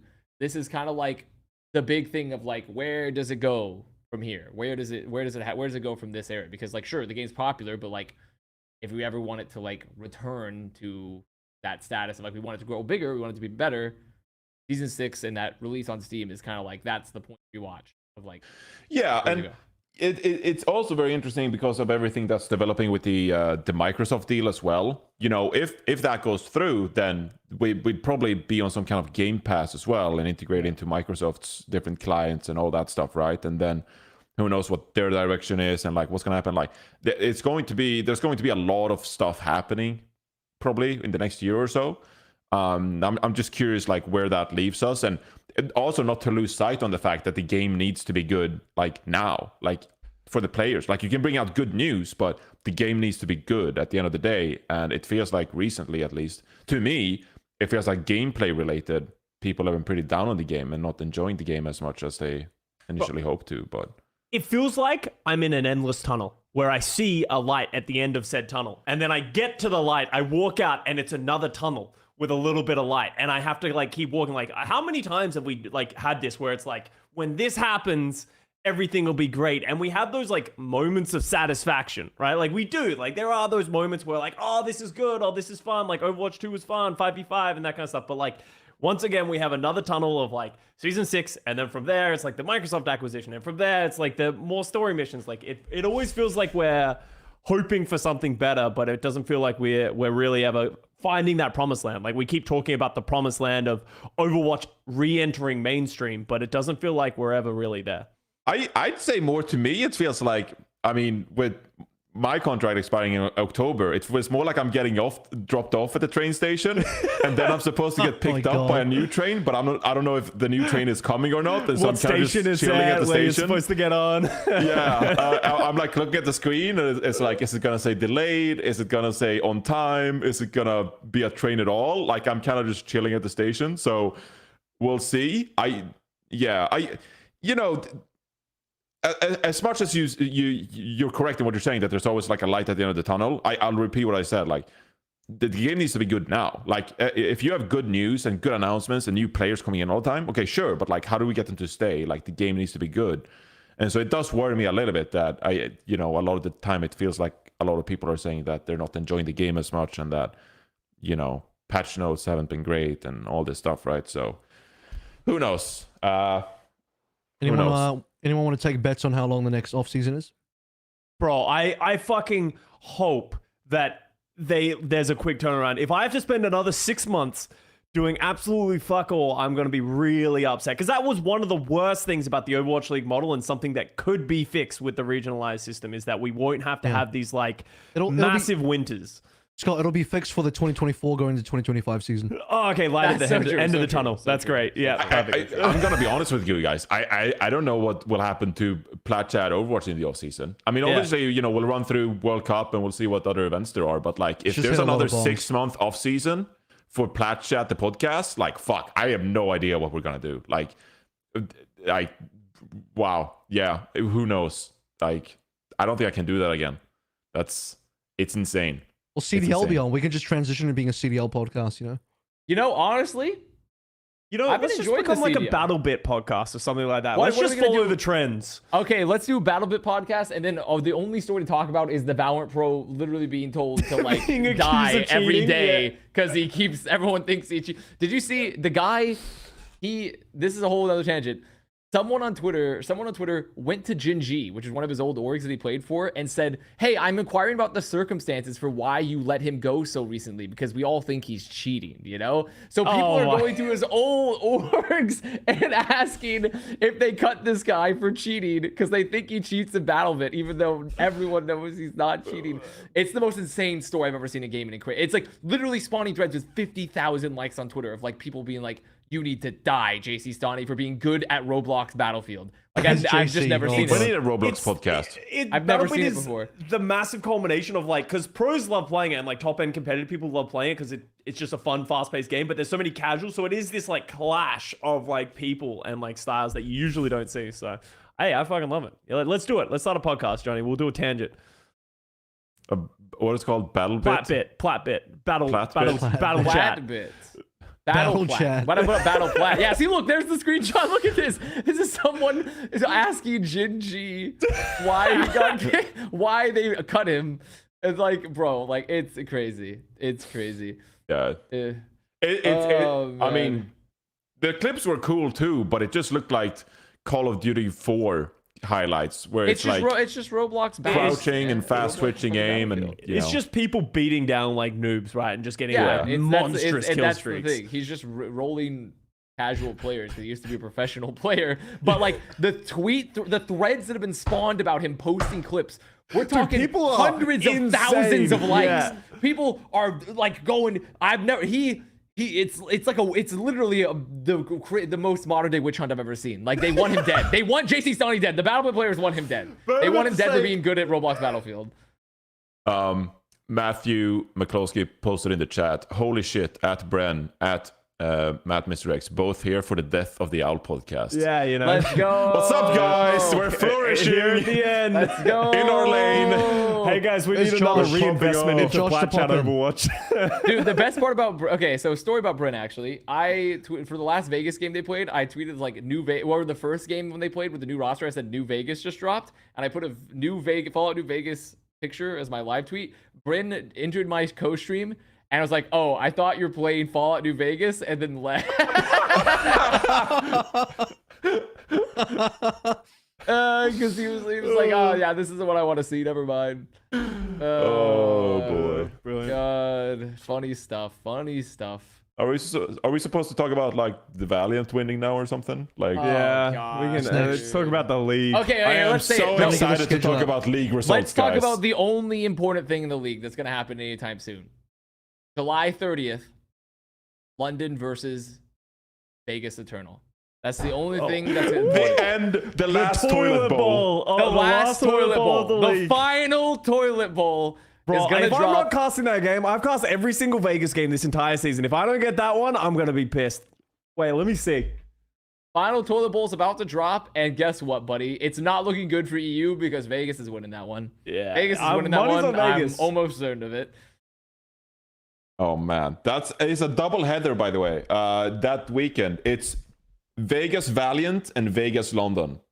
I got a That's gonna be back I know to how back. London What wins. a I know- week that is. Bro, I know how we're London not can on beat it. Vegas here. All London have to do is force US East, and the Koreans will be on 300. And the Koreans will be True. on Put 10, the Koreans on 10 million 300 ping. The problem is there their you go. team house for London is in California, though. So it would be hard to like. I mean, Oh my you still God. could Fine. force it, Three of but- the players on Vegas are in Korea, so that's fine. They'll cop that. And there's Yeah. London Valiant, August 26th too. Jesus. No, I Good mean, old- so like Gladiators- obviously, like, where's Gladiators London at? Bro, there's no way you're gonna put. You're not putting gladiators. No, absolutely Let's not. Absolutely not. tri-cast Matt's not allowed to do it. I've looked at the schedule. I'm not gonna spoil it, but I am not on it, and Oh, I'm pissed. no. This is my formal No, resignation. bro. I'm retiring from the Overwatch League in October. I don't think a TriCast makes sense in Overwatch because No, the it'd be tempo is so so high. high. There's It'd no be fun. room for No, three you people can't to do talk. three people. But TriCast doesn't what make the sense in, fuck like, do we have to 80s. lose? What do we have to lose? Fuck it. That was me what- with the tweet on Mayhem today. I was just what do we have to lose? Just like I don't know think what's what if we gonna just happen go to to the what if we desk, just but like we're gonna don't have do fun. regular casting? What if it's like just couch casting from here on out for the rest of the season? Well, What like if it's just a Oh, couch yeah. stream? Plat Chat co-stream at Yeah, what if Valorant. we just do co-streams, but it's like that's the broadcast now. It's just all it's just all Plat Chat couch co-streams or something. Like that could go hard. And Yeah. then we put the freeze pipe on broadcast. No. Think about it. 10% off. That's Use it, code that's it. esports. That's big. Why That's isn't the big. Overwatch League sponsored by Freeze Pipe? That's a good question. Honestly, I I mean, think the here's the- Koreans we would not need be sponsors. happy. I think the Korean broadcast would not be happy about that. bro, Yeah, well, we, you know- we need it, man. Well, they can have Okay? Manscaped. No more. I'm done. I'm done with these morals. I'm done with these morals. We're getting weed. We're getting alcohol. We're That's getting it. crypto betting. We're What getting are it they gonna all. do, fire us? We need it all. We need it all, Benny. That's wait. That's the new operating plan for Overwatch League next year. They walk into the owners meeting and it's like, guys, you could take $6 million. Or have you guys heard of esports? They're just gonna like just throw out all the crypto gambling sponsors, the weed, the alcohol. They're gonna bring it all out, and then they're like, the revenue is gonna be off the charts. Some of the teams Gonna be already off the have crypto chart. sponsors, so it's like we're not even I that know, far let's off. just sell out. You can double Just dip. go with- away. it's Just go Florida away. esports. I'm in the black. This is hey. Listen, buddy, I didn't tell you how we did it. I'm just saying that. Like, I'm just saying that we are. So the point being here is that that could happen. It The worked. That You know could what? happen. I'm on It board. didn't work I for think TSM, but you know. I think we He need doesn't to have loosen. I think esports in general is a little bit too strict on sponsorships, and we need to loosen up a little bit. Like, you know, I'm not saying we This need is some, like- sarcasm, right? Because it's not coming across as sarcasm. no, why the fuck not? We used to have Bud Light. We used to like in season 1. Was it season 1 or Guancho season Talks 2? had Herbalife, bro. Herbalife, but the thing is, people don't We really have no view that as the morals. same way as, We like, have other stuff. 0 sponsors. Okay, we don't get to pick and choose. I'm sorry, we don't get to pick and choose. Yeah, Dude, but I that- want to have no see money. We a have sex no money. toy sponsorship, man. I need to see. We need revenue. We need revenue. We need revenue. I need AdamandEve.com. AdamandEve.com. We need your ass now. We need your ass now. CaptainAmerica.gif. Him walking my out of the God. Let's shadows. just go to kick. Let's just go to kick, and let's just fully sell out. That's I what we think do. we It's need the to end do of it. the Just Overwatch saying, like podcast. when you look at traditional sports, they have like alcohol sponsors, betting sponsors. Yeah, let's gamble If they pay, sponsors. if they pay, look, we have no money in the league. We need some money. Do get it twisted. We will take every sponsorship. We will take every sponsorship. Do get it we will. twisted. Do get it twisted. Absolutely. We will take them all. Do you remember the 100%. day? Do you remember the day that oh fuck, what's his name? I can't remember now. He said he invented esports, and then Brennon Sideshow went to a Jane. hot tub to stream. Yeah. Jane. Yes, Jane. Jane said he invented esports, and then Brennon Sideshow went out to the Philadelphia Fusion hot tub and did a live stream where they talked about him inventing esports. Yes, what about it? Yeah, classic Bren. What about it, huh? That was That was a good. good day. It was a good day. Oh, okay. You Yeah, just those What are the about good it? It days, was yeah. just a good day. It was just a Yeah, good day. yeah. We haven't That's had what much it of was those about it. recently. We need to remember these. We're reminiscing the good times. Yeah. Yeah. Let's Yeah. just talk about our favorite Overwatch movies now for the rest of the podcast. Okay, I favorite honestly, That's an I've off-season had thing. thoughts recently where I'm just like, has someone like collected a library of all the VODs and all the matches and stuff? Like, in if something happens. We should Well, do a that's the other history of thing. If Overwatch the- League segment of episodes where we if go the through all Overwatch the best League- times. dissolves, what happens to the YouTube channel? Exactly. Surely Someone it has stays to. up. Someone has to Why save would the everything. YouTube channel go down? Surely it just Well, I stays don't up. know. I mean, what if they? I mean, there's a chance sometimes companies sometimes will just be. Also, like, isn't there a whole thing? Or maybe I'm misremembering. Remember when Google announced its plans where like it's gonna delete accounts after X many years? Is that including? There it is. Oh my I can't god! remember Did you what- I can't remember find what the this? rules were. Did you find the this? Someone? fuck? Hot tub juice review. Is that Ships Bren out or to Josh? Overwatch League. This is on his YouTube channel, to be fair. Yeah. Dude, look how young Josh Dude, looks. wow. Dude, look how young. Does he have hair? Okay, wait. Does he still have Solomon- hair? Does he have eyebrows? Okay, yeah. No, but just look at his overall face. I And he want went you to there get with a good. pants. He I does want. have I hair. want a good. Okay, there's his face now. Go to his most recent cast for the NALCQ in VCT. Is it the one where he's in a clown costume? No. Oh, not that. But that one's a good one too. I want the one where he's in the. I want him in the leather jacket. Compare young Josh with his hair, his so full of life in the Fusion hot tub, to now we're going to NALCQ. His ass. Okay, this is. He looks like Dr. Robotnik now. Dude, he was in the leather jacket. He looks like an 1800s Bro, he inventor. still has the cow sweater? Yeah, he Yo, does. That He thing's still has lived it. through He the still test has of it. time. He looks like he's an 1800s 2020. inventor. Sideshow is like in a fucking. He looks like he'd be in a horse-drawn carriage in a Red Dead Redemption game, and he'd be selling like various like oils and stuff that you could buy to upgrade your character. Like the unreal range that he has put out. Like this is like Christian Bale level things, you know, of like the Machinist to like Batman. Like, when he this guy loses is- weight and then gains the yeah, weight like and then this loses guy, the weight. this Yeah, guy, yeah. he's gone crazy. He is our Christian Bale. That is our guy right there. Look at him. Wow. Like actually 1800s inventor looking ass, but like it's the high school. Like that's Dude, crazy. these two together, bro. The mustache just kill me. It's Oh, God. wild. He looks like he makes the most banging martini during the prohibition or something. He does. If they don't do more, boy, that's so good. You go to the speakeasy, and I slide it up. It's like, what's the password? And it's like bollocks. And you walk in, and then there's his ass, like waiting. But they don't do martinis in the prohibition. You have to get like a sidecar or something. You know, it's like honey and like lemon with like some bourbon or some shit. Like, oh, that was a good Johnny. That was a good one. I like that one, dude. That was I would good. go to the Sideshow speakeasy 100%. I would do it. I would go there when he's at the bar. Oh, it's good. Oh, he's mastered the baldness. He Oh, really man. has. He really Yeah. has. Oh, No way. oh my We're just God. pulling up bald They're the people same now with picture. mustaches. No, they have the mustache, man. I mean, he's got too much hair. He's got too much hair. Oh, like it's, God. It's more Bren. There's Bren vibes. it's dude. What if that's the segment? Let's all examine ourselves what we looked like in 2018 to now. Oh, God. It's No, so no, ogre. no. It's so ogre. It's like I do not. I know I transformed, not quite the same way as Josh. But I posted some pictures on my Twitter today from 2016 and 2017. Although I look away in some of them, but there. oh, There I there am. it is. Yeah. Uprising of ass, man. Looking good. I What a time. remember during Contenders season 1, I was in Denver and I was doing talent work, but there were also like trials going on for all the 2018 Overwatch League teams. And so I was like, well, I'm doing talent work now, but completely unrealistic of me at the same time. I was like, well, I need to stay sharp and I need to try out for these Overwatch League teams while I'm doing talent work, which, you know, we know it doesn't work because you need to play the game like 12 hours a day. So I would do the broadcast. I would do the Contenders broadcast, Yo, There take it an is. Uber to an internet cafe in Denver and log on to Overwatch and try to play ranked for like 3 hours with their internet cafe equipment. And I duo with Avast, and I swear to God, we went like 2-15. We did and I was not like win many games. 4100 SR, and I We just did have not this win a moment lot. like 2 weeks in of 4100 SR. I was like, I don't think I'm gonna make it, guys. And me and Avast were just struggling, and then Avast got a contract with Boston Uprising, but Yeah. we tried, Avast, Good we tried. times. Well, I think the problem is we made, at the time, that was one of the worst duos possible to gain SR in Overwatch. Main tank and main support, yeah. Main tank and Yeah. main support, like The actually, least impact in the server. We picked, like we picked the worst possible roles, the least impactful. Our asses are over here playing like the shit that like no one even noticed, like ever. Like I mean, that was a poor decision. That was a really, really poor decision at the time, but it was a banger. I used to do double main support coach duos with like, remember Vonethil? Oh, yeah, God, I remember Vonethil. Vonethil. Yeah, Custa was on the Vonethil same and team. I was on the same would team, play, yeah. we would I play. wonder what he's We up would to these duo, days. and Yeah. like that duo was not. Actually, I think we might have won more games than we did, Johnny. I think Vonethil and I won more games when we duoed in like 2017ish than we did. Vonethil was on our team for like a few weeks, and we're like, sorry, man.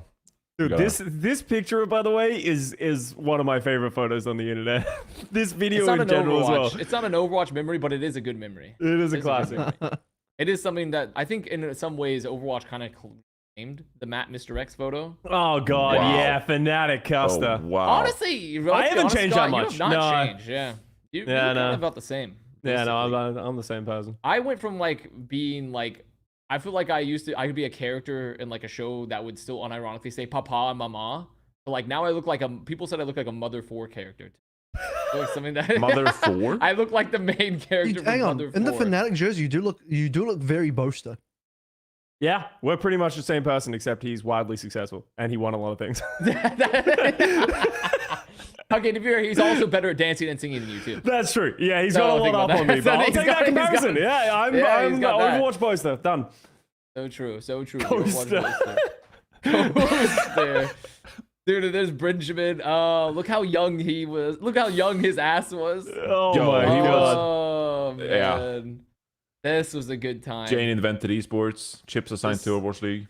What an insane time that was Bro, happening. Dude, What my is- man my just jumped God. into the hot tub with Josh- jeans. These guys were so unhinged. So they weren't a well-respected- Their well-respected antics, org. What do you season think 1 to about season that? 2, could not Well, ever I be don't know. replicated. As The we're, Philly sponsored house by could the not be Philadelphia replicated. Fusion The and Philly inside house was I'd say legendary. they're Philly House the was most crazy. respected I org would in the definitely Overwatch say League. they are the most respected org in the Overwatch League. In fact, even at the beginning of the Overwatch League, they're one of the only organizations Oh my to reach God, out the to nostalgia. talent to try and get to know us, so that we could get to know their players better. Yeah, Oh, that yeah, is you're true taking from it Philly. seriously. No one really gave a shit about the Overwatch League talent. other than Special Philly. guest? Is that Tucker? Yo, Tucker! And the house was so close to the Tucker arena. calling From him the with hot tub, welcome, Rostin. Tucker. Yo, hey, Tucker. No way. So what are, Oh, man. what are your thoughts on all of this Classic. juice that's flowing around right now? You're joining us live from the hot tub. It's some spicy stuff. You've dropped it us on an early esports morning, 11 a.m. it dropped. Oh man, dude, I remember going to the Philly house too when I think it was like the Super Bowl when the Eagles won. Which Super Bowl? Oh, was that, yeah. 2018. Yeah. Yeah, I think it was 2018, yeah. I went there with Super, and I walked in. The Dragons players were there, so Five King with his fucking crazy ass Lucio tattoo all down his leg. Like, we were walked in, I was like, holy shit, the difference in our org's money is immeasurable. They had like taco bars set up, like free alcohol everywhere, Yeah. giant projector at this mansion. Boston, I had 3 people in a 2-bedroom apartment.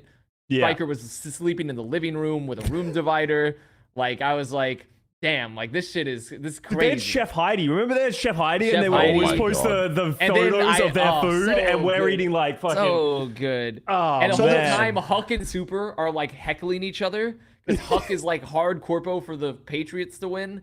Super's like all Eagles. Then the Eagles win. Super gets up. He's running around. He's like crying tears of joy, like in the Yeah. Philadelphia. Oh man, just a classic. So the room divider rumors were true. Oh, The yeah. room divider rumors are true. Oh yeah, 100%. But I thought Boston I thought was this a got confirmed weird forever time ago. that time. Speaking of other reminiscent, remember when Boston got rule booked by like, and they couldn't play Axiom or whatever on like Tank in 2019 Oh, for yeah. goats? Albert just came out because he's been reminiscing too and was like, yeah, I was the one that rule booked Huck. It was me. Oh my It God. was me. The That rule skeletons booked come Huck out. in 2019. Oh my God. Man, Dude, I hope we have to do episode when this season ends. When we run out of content, Johnny, we're doing a reminiscence of the Overwatch League. Dude, We I have mean, to. there is some juice still out there that if I We don't can know, drop. like It We'll has drop to it. come out at some point. There's like Yeah. one particular piece. The problem is I don't know if we can ever drop it, but there's like this one juice. It's the Oppenheimer, man. It's the fucking Oppenheimer juice that we can't. Like, it's been waiting to come out for so long, but like I just don't know if it can. It needs the right conditions because my God, is fucking crazy. So I'm still waiting. I think when we know Overwatch is done, it's coming out. Do you want to league who rulebooked you guys for the mayhem cheating strand on circuit? I'm pretty sure that was Jake.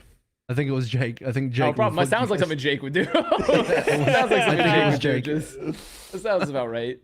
'Cause if he was here, he'd be like, "Yeah, that was me." Like, That was I think me. there was more than one, but I think Yeah. there were several people, in fact. So Yeah, I may have ruled back talk back in 2019. This was like when I think it was Axiom. I think was the tank player, and they rule booked his ass and made like who did they make play? It was like I can't even remember who was the main tank in that. Who were they playing? It was Color Hex with Note.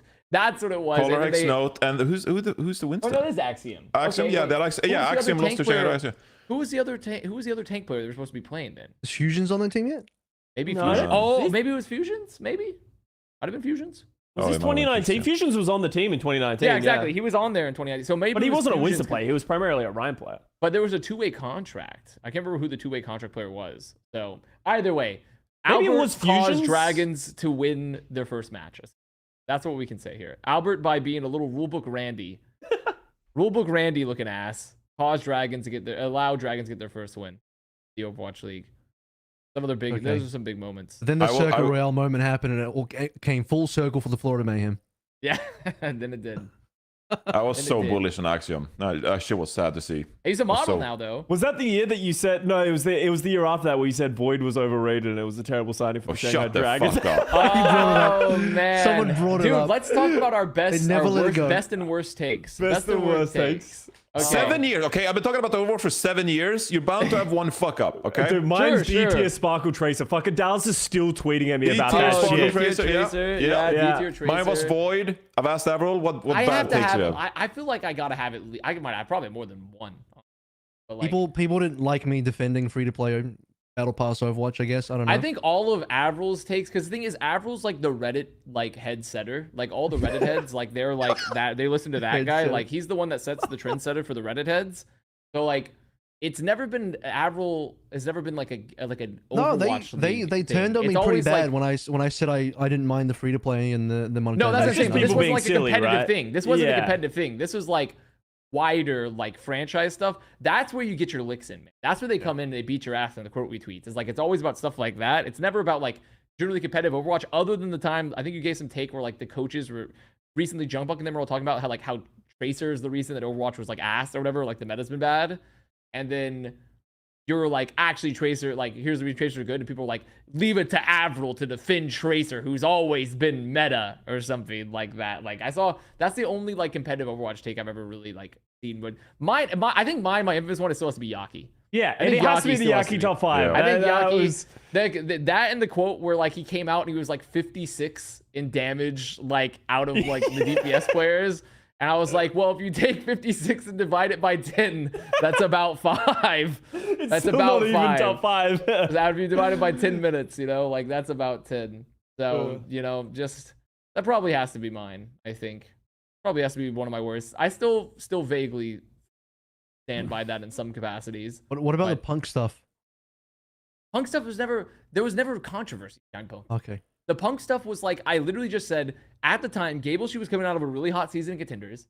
He wasn't getting played, and they were playing like a lot of Korean players anyway. So I was like, I'd like to see Gable she played more. That's all I said. Literally all I said. I thought Gable she on the roster would make more sense at the time. It wasn't me saying like Punk was a bad player or Punk shouldn't get play time. I was just like, it just made more sense for me at the time. And then it's morphed into I hate Punk, which is just like not the case, because I've always since then talked about how Punk's a great player. It's just literally that one season. I think So, like, it I made think more Punk sense. is your Jimmy. Maybe. You said he was bad, and then now you love him. Then he rose to success. But the thing is, I never said Punk was bad. That's once again, you're misrepresenting it. It was never me saying Punk was bad. I said Gable, I wanted to see Gable she play more, because he was coming out of that really hot season Contenders and just see what it like how it would have worked on the roster. He had gotten more play time. So, and then it morphed into like, then it didn't help because Punk then went on to kill every coach that ever benched him, essentially. Punk outlasted their ass, you know, every single time.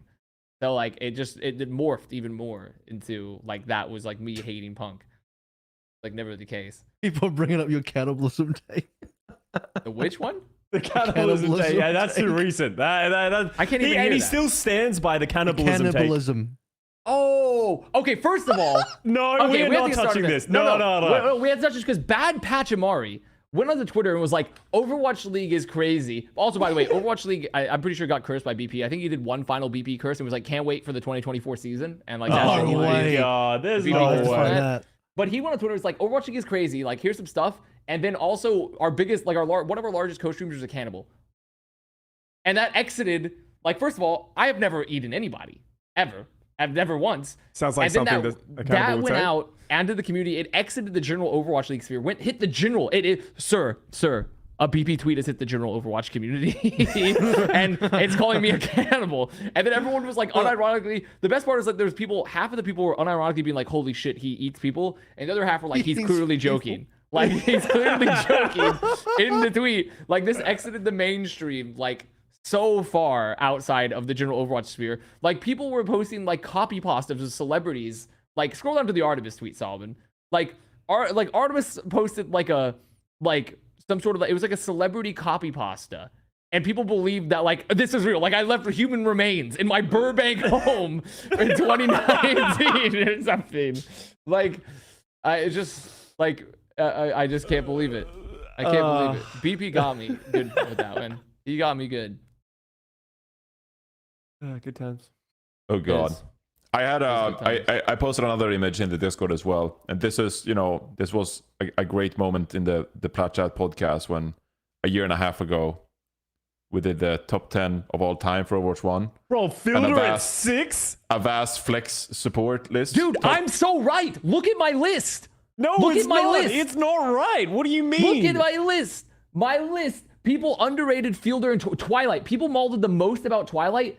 I stand by my Twilight pick has 100% been correct. Also, Fielder at 6. When Fielder This is got all flexible. people, No. yeah, no, this is flexible. This is a in flexible Overwatch list. 1 history, who was No, the best? but I thought this was at the end of Overwatch 1 essentially when we did this list. And I was like looking at them and like thinking about their career and like where I felt like they listed. I feel like I've been insanely vindicated by particularly the Fielder and the Twilight picks. I feel like I've been insanely vindicated by those picks. Insanely vindicated. I feel like if anything, I underrated Fielder almost too much. I think I did overrate Izzyaki though. I did maybe overrate I think the Izzyaki. Monk one at 7 and Yeah, Faraway Monk at at 8 is a 7, little yeah. spicy. Monk and Faraway. Okay, so the problem there, I think Above Monk the and Faraway. MVP Iris at Jonak. 9 after playing like 2 or 1 or 2 Okay, seasons. no, whoa. You're gonna say above Iris and Jonak? When I put Iris in the top 10, people, you guys aped out on me. Yeah, you I'm saying Iris in the top hooted 10 it is out. That was at the spicy. time he had one season, right, with the Atlanta Reign at that point. And You played guys like couldn't see Baptiste the the whole vision. time. You guys couldn't see the vision, man. The You just couldn't vision. see Oh the my vision. God. You couldn't see the vision. I actually feel like that. I was insanely vindicated about some of those tanks, in particular the Fielder and the Twilight one. People mauled it out of control about those two in particular because I had them. And I feel really vindicated. I feel like I was actually so right. Now, did I have some misses? Sure. I had some misses. No one's gonna deny that. But I feel really vindicated about those two picks. We went into that entire like content series, and I went into it and I just fucked up immediately off the bat with my main support list, and I put Neptuno like super high up, Dude, and the everyone else was Neptuno like, one was "You're crazy." fucking stupid." The Neptuno one was actually one of the worst pieces of Overwatch analyst content I've ever seen. I think the one That was like the most Reddit off take the goof ever. thing I've ever seen. Oh, like people were like, he kills people as mercy. He's the greatest of all He's time. the GOAT. He's the GOAT. He's the goat. He was in an Owlgun finals. Oh my god, no, the no, leaks. Yeah. How could they Turn up do the this? volume. Turn up the volume. my PTSD. Volume up, volume up. This is How when could I we forget almost this? got fired for talent before I'd even worked a minute in my fucking life. And The crazy all part because... too is that like you just kept leaking after this. No, well, as well. because Sideshow, the context of what happens, Sideshow, I can't, oh my god, Sideshow presses stop streaming on OBS, and then we go, you stopped streaming, right? He's like, yes, but he hit it, and then hit it again, so then we realize that chat is moving after we've had this like 5-minute conversation about off-season moves, salaries, players, all that kind of stuff. I think I leaked like Gamsu and Spacer's salary and where they were going, and like all of these things. Oh my god! He double So clicked you- the so stop what- streaming button. What do you mean you nearly got fired for talent before you even got hired for talent? Because after this, direct, He leaked again. His ass leaked again right I after leaked this. 3 things in this offseason. The other one was Sideshow threw me under the bus again because we did a Valiant team preview where I was like, I know Valiant stuff. Valiant will probably announce by now. He's like, okay, let's talk about it, and I'll cut it if they haven't announced it by then. He didn't cut it. He cut it from the YouTube video, but then didn't cut it from the Spotify. So then everyone on Spotify heard all of the leaks about the Valiant, and one of them was like fucking a couple of flex supports and people that like never ended up coming out. And then the third one, I opened an email on stream that leaked all the talent for that year as well. So I leaked That was 3 a things. legendary. Replay the best bet. Hang on. moment. Replay the best bet of this video. Go to the end and do that again. But they're afraid of. Oh god, That's the best part. look at him! Look. Really? They're so afraid, so they'll know. Whoa, what is going on?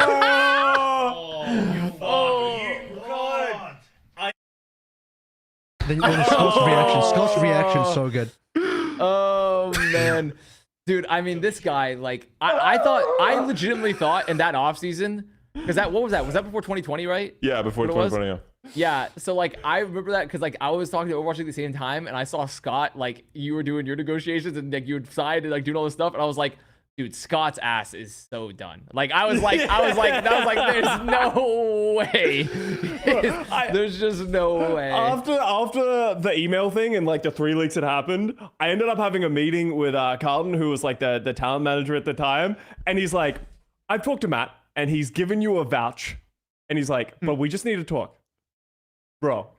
What's going on? I'm like, I'm so sorry. Please don't fucking fire me. Like, I need this in my life. Like, it was bad times. The Spotify one kills me because it's such like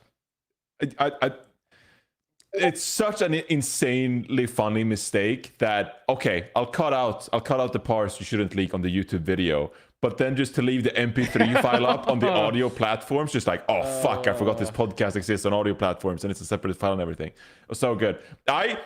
So I was very involved in the talent negotiations that year too, because I was working in production in 2019, and I knew that Custa was probably gonna go to the desk in 2020 because you had those talks, and they were hyping you up for like half a year.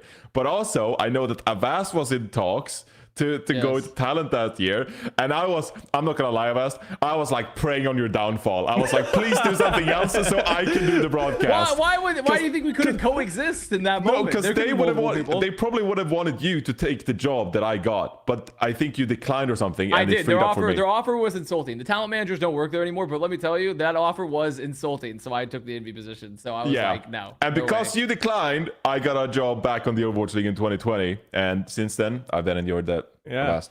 Thank you. Thank you for pursuing that's an why you actual invited real me to your job. wedding. I see. That's why you invited me to your wedding. Unlike Custa, I see it all. I see it all come together. Got him. Got him. Held over me forever. We got This him, is gonna be boys. held over forever. We got him, boys. Oh no. Dude, I'm gonna have such. If I ever get married, I'm gonna have such a nice wedding. I'm gonna make sure to invite Custa. It's gonna be such a nice Everyone's wedding. gonna be there. I'm gonna be- gate everyone crash will it. be I'm there. coming. Everyone's gonna show up. So yeah, I mean, no problem, Johnny. Honestly, I think it worked out for the best. Obviously, joking with the preying on your downfall part, where like I actually wasn't. No, rooting for I think that. honestly, it's perfectly fair to be. I was hoping Yeah. that it. It's perfectly fair I to was be like, hoping that hey, I would I get hope a this slot person, somehow. I hope this person does not succeed, so I can succeed. I think that's just human nature. It No, doesn't mean no, you come necessarily on, hate not them. succeed, but I was hoping that No, you'd no, find I mean I better think interest that's elsewhere. you're in contract negotiations, and you're like, I really hope it doesn't work out for them, so it works out for me. I feel like that's human. It's That's not, a human personal. nature thing. I think It's not everyone's like that. personal. Yeah, yeah, Like, yeah. you're Yeah, not but like it makes you- me like- sound like fucking villainous, which No, was no, no, really the I'm point. like- Unless you like like you sabotage a vast like pitch and like fucked him over. Like I think Yeah, that's a it's normal like- thing to of do. course Right, not. exactly. Yeah. It's see, not that's personal if fucking someone else insane. gets the You're job. fine. Like that's No, that's like, fucking what's insane. personal? Like, see, I've been far more vindictive than that. Like, there was this one. Anyone remember back in the day in Overwatch? There was a guy named Scribe. Yeah. I can't remember. Yep, Okay, yep. so like I remember heading in 2018. This is back when the OW. Remember the Slashers OW Discord? Oh, when God. All Pro Yep. Overwatch was in the OW Discord still back in the day. This is like 2017, 2018. LG, our season had just essentially ended. We like went from being like the best team in North America for a couple of months to like, we slowly petered out. We were finishing like top 6, top 8, top 10, like still like towards the top of the scene, but like clearly not the best anymore. Like, struggling to maintain that position. and like our teams essentially fell apart because Overwatch League was happening. It's like, okay, like we're gonna split up. World Cup's coming around, etc. Blah blah blah. Scribe, who I think was like an analyst or something for some team, was like, he was like in the Discord. He's like, Avast, your ass sucks. You're never gonna make an Overwatch League. I screen capped that tweet, put it in a folder on my computer called "Can't wait to fucking beat his ass" or something. Was like the folder or something like that. And then when I got announced into Boston, I remember I think I took that screenshot and like posted in the OW and added him. And was and then I was like, rolled, buddy. I was like, rolled, owned, smoked, like whatever it may be. So Avast, I've been petty. Do you have a folder with all of us that's just like get his ass in case really. of emergency? I got Break in case of emergency. I got way less petty after stopped being a player. I think. Yeah. I think being a player encouraged myself to have some of my worst human traits in certain capacities, in terms of like how conniving I was. I think I like chilled a lot more after not being a player. I feel that. And also, like, I've never had any beef with any of the talent. Like, what would I ever have beef? I've never had beef with any talent members. So, like, there's been no, like, reason to ever... Yeah. The only person I've ever had fucking beef with was, like, fucking ZP's ass falling down the stairs in San Antonio in 2022 for nearly, like, I was like, ah, shit. Like, this is my first Overwatch gig in a while. I'm like, now this thing's gonna be canceled because ZP just couldn't Peter Griffin fall down the stairs somewhere else. So like I was like, well, this is we're so doomed. I was like, it's so Jover, and then ZP regained like consciousness essentially. It was like, and I was like, we're so back, like and then we did the cast. So I was like, okay, that's fine.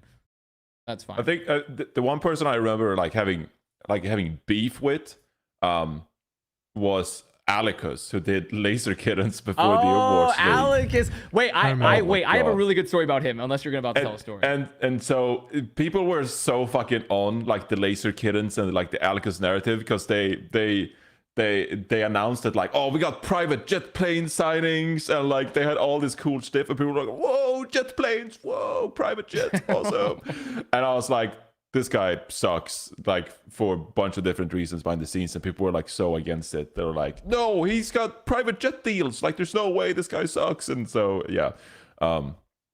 Did he suck? What? Did he suck in the end?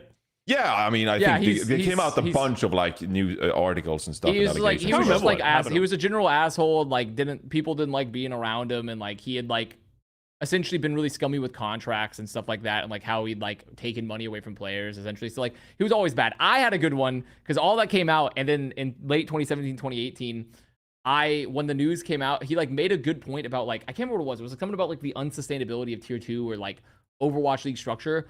So I quote retweeted his tweet being like, that onion meme being like, worst person you know heartbreakingly made a good point, Yeah.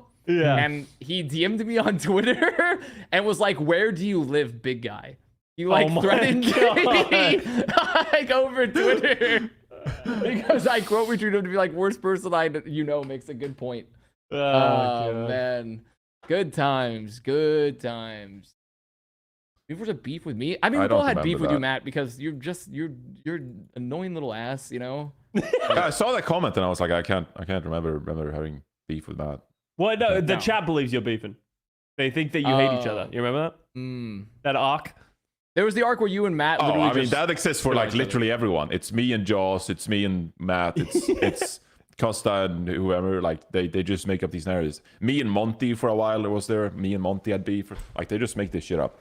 Fun times, man. Yeah. Really fun times. I will never forget. Another classic one was, this was the, just other good stories, was that when I was leaving the Boston apartments into 2018, going to move in with the Houston Outlaws, because Flame had given me permission as a refugee to go move in with the Outlaws, Burbank. So I went to go live with Boink, whose old roommate was Mindo. Classic. And Mindo had a puppy. Oh, I've heard this story. You really gonna tell this story? I don't know. Does it matter? Does it even matter at this point? Like, I mean, we don't tell that one. But like, we don't tell that one. But like, and then I left, and we had a new team manager, Mike Sailwolf, who's now the player manager for the Guard for their Valorant team. And I remember he's such a chill guy. Leaving, the Koreans had left to go to Korea. It was just me in that apartment for a while. I cleaned up like all my room I could. I cleaned up the kitchen. Like Striker had taken the room of the person that the Casper. You know, he had taken his room. Oh yeah. And inside, it was just a mess, just a complete, total fucking disaster in that room. I was like, I left and I was like, Mike, Beowulf, like, I did the best I could. And I just handed him the keys and I walked out and left him with that fucking mess that he had like a day to clean up before the apartments like find us. There were some like, horrific apartments in 2018, 2019. There are some bad stories, and we've seen some bad photos of like people just. I'm not gonna say names, but I heard that someone's dog was just like shitting in the apartment, and like they didn't really clean it up and shit, and teammates were just like, what the fuck? Okay, And that would be Mindo. yeah. That's Mindo. No, That's no, Mindo. no. That And was it also was- Mindo. That was Okay. also That was Mindo. okay. That was Yeah. Mindo. That was not That's who what I was Mindo. thinking of. It was So well. I did not say that Yeah, story that's because I was thinking new, of someone new else. dog but- shit story just dropped and it's Mindo. story. New dog shit story just dropped. It's Mindo. Yeah, Boink was so relieved when I moved in. He was like, dude, Mindo's dog. So much. Oh my god. It was so funny. Oh. And I thought of my someone God. else. I think it's someone else too. Anyway, Oh, that's yeah. really funny. I Like, it also was obviously good had times. beef with Sebosai after they booted me off. You mean the Misfits GOAT main support? and The GOAT? World Yeah. Cup Please call Team him the GOAT. Sweden. Because it really sucked to find out from a World Cup admin, just like, sorry about the World Cup, buddy. And I'm like, what? Yeah, sorry about the World Cup. I'm like, what? What do you mean? Like, what are you sorry about? She's like, you're no longer on the team. I was like, what? No, they didn't tell you. No, so it kind of sucked to find out from an admin. But I said, yeah, I had some obviously private beef with Sebosai because of that. But I said some really nasty shit to him back then because they made that decision, which I deeply regret. So if I saw Sebosai on the street tomorrow, I'd apologize and say I'm sorry. Because See, that that's such shit a was not player nice. thing. That I was feel not like nice. players, when you're a player, you're such a crab in the bucket when you're a player a lot of the times. Like, you're like fighting for your life. Like, Yeah. all the time, it feels like, as a player. And like, you're just like, that's what I felt like sometimes when I was like, I was in that, I was just like,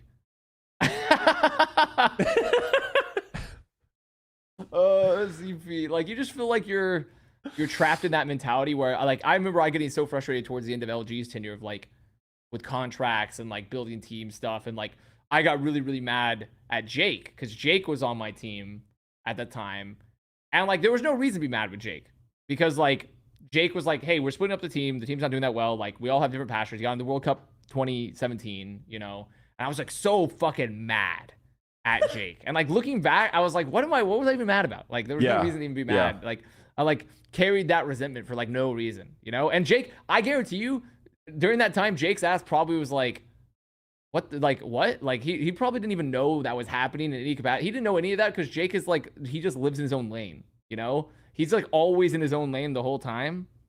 Just classic player moments, you know? Where you're just so worried, worked up about those contracts that like, and like the performance of your team that like, since leaving then, I was like, yeah, I kind of regret like some of the mentality I had, you know, even though I don't feel like I was particularly toxic or anything. It's just like, you just get stuck in those ruts.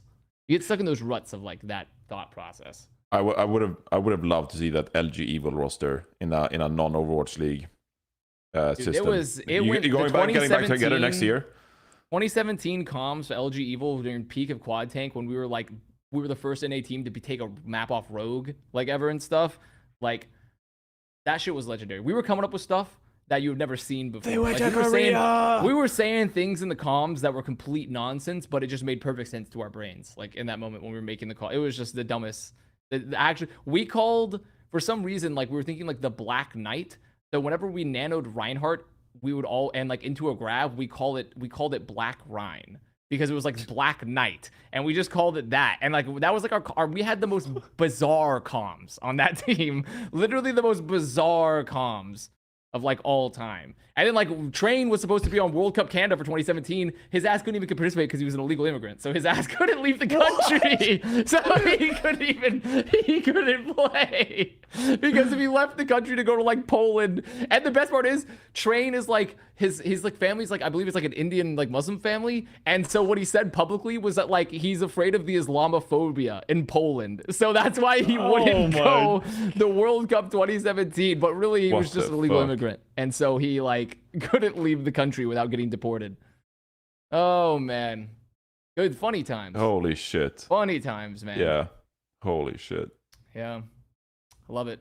We made up just dumb fucking ultimate combo names as well, especially on Misfits. I think we called at the time there was like Zarya Roadhog meta or something, so it was like you'd Roadhog ult into like a Zarya Graviton Surge, and we'd call it like the washing machine or something, and just like something completely moronic.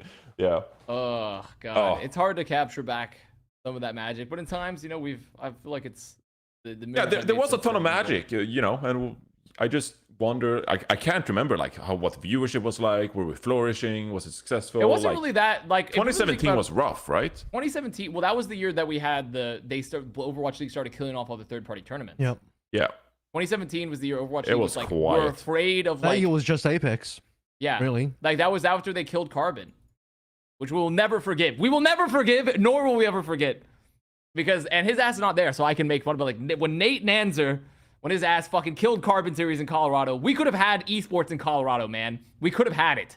And his ass killed Carbon Series. And you guys have Season 0 in 2017? Carbon did Season 0, and then after that, they fucking kiboshed them. I played in Season 0 and lost to Bazooka Puppies. That was a low moment of my career. That was tough. Oh, feels so good.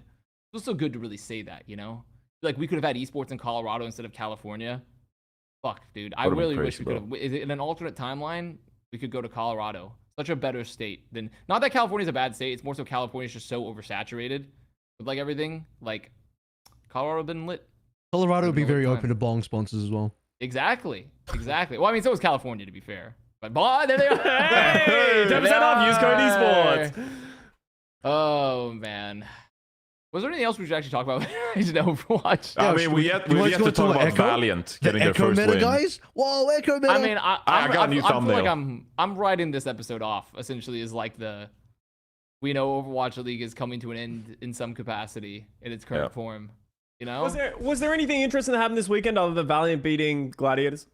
Knife looked good for Vegas. Houston lost 2 matches. Oh, God.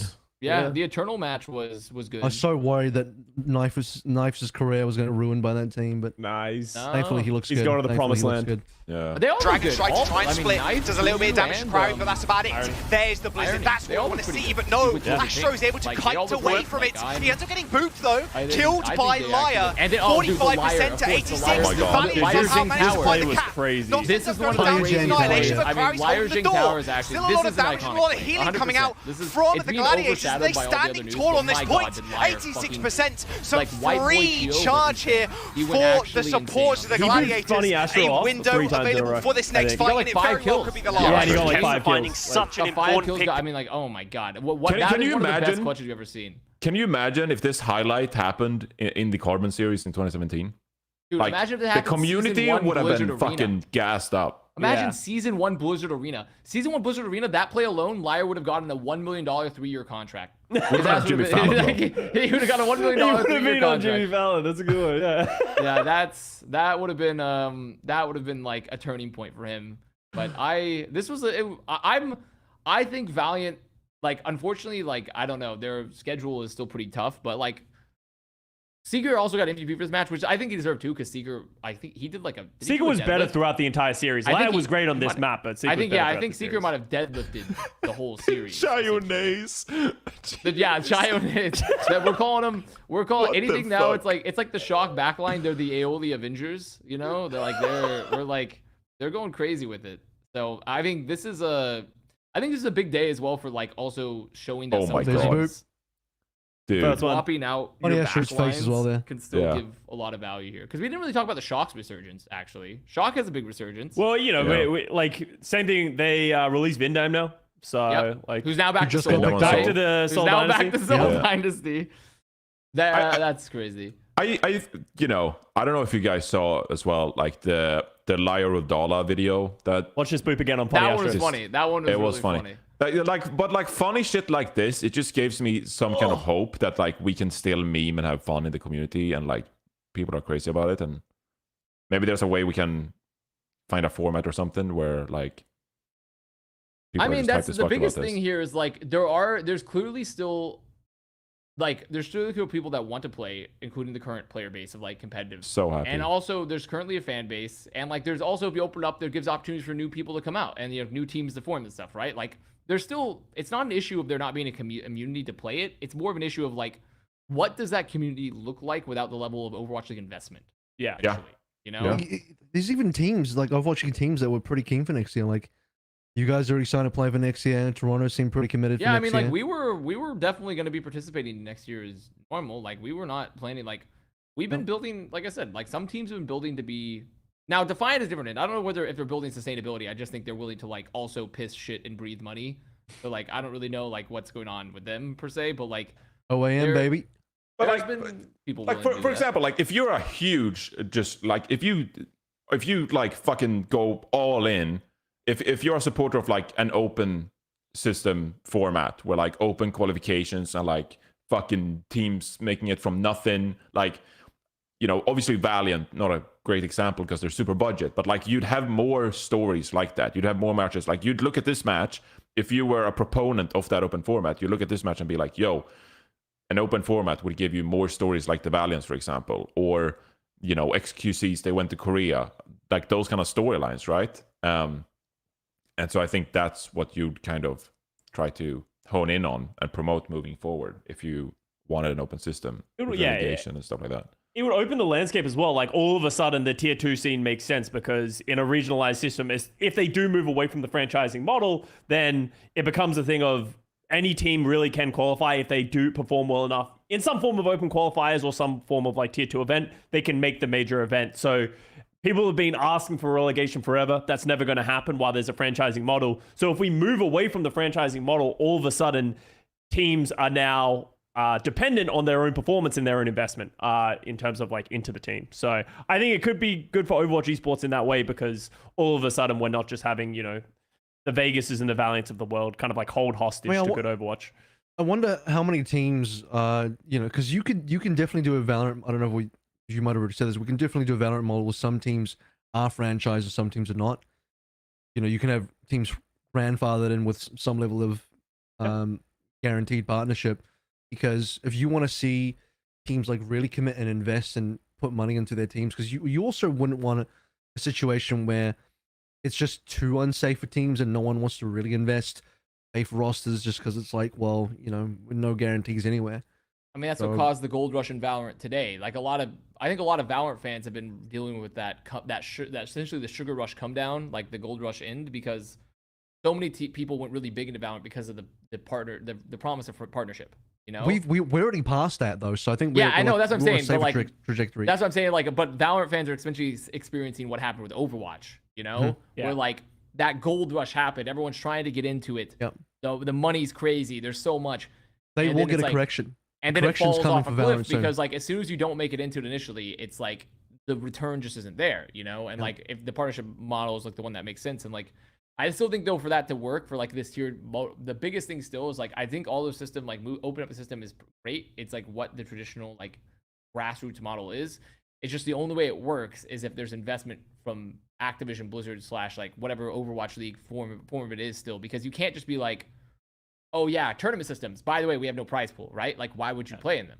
Like why would you field the team, right? Yeah. Like like tournament systems, like you have no guarantee that you can go to X events, or like you know we don't have the stability in how the events are formed and how many of them. Like, see, there's like though at the end of the day, you can remove the league aspect, but without the, like you said, AVRL, the infrastructure and like the safety and stuff and like the investment from a third party, typically the publisher, there's no incentive to necessarily engage with it, right? It's why there's still like Rainbow Six ecosystem there, right? Because like there still is that investment, even if it's not huge, from like EA, you know, or from Ubisoft. So like even though it's not like a humongous as an esport title currently, it still has like that investment to like for teams to like be a part of. I think the baseline investment that needs to happen from Blizzard, even if they want to be hands off, I don't know how hands on or off they want to be, is like I said earlier, there still needs to be some sort of world championship. There needs to be like some sort of major event at the end of the year. Hopefully, ideally, more than one event, maybe one in the middle of the year as well. I would love to do a mid-season madness and a playoffs again. But if you want to do a regionalized model, you need to be able to bring all the regions together at some point. Absolutely. That's even more important than prize pool, in my opinion. I don't see Activision Blizzard or Microsoft completely taking their hands off the wheel in terms of investment into the scene, right? Like, they will probably invest some amount and they will aid it and make it go and stuff like that, even if, you know, everything the Overwatch League does completely collapse. The question we have is, like, to what scale, right? Like, and that will really determine how successful, or at least how different Overwatch esports will look like in the future. Yeah, and I mean, if the World Cup is any indication, which they've kind of like doubled down on in 2023 and like done a lot of good things for the World Cup, you know, crowdfunding is one example, for example, but also, you know, having the dedicated Sojourn skin, and, you know, they've certainly like opened up the opportunity for a lot of countries to participate in the World Cup. They had, you know, the trial stuff even back in like March and stuff, and it became like a full calendar year kind of thing.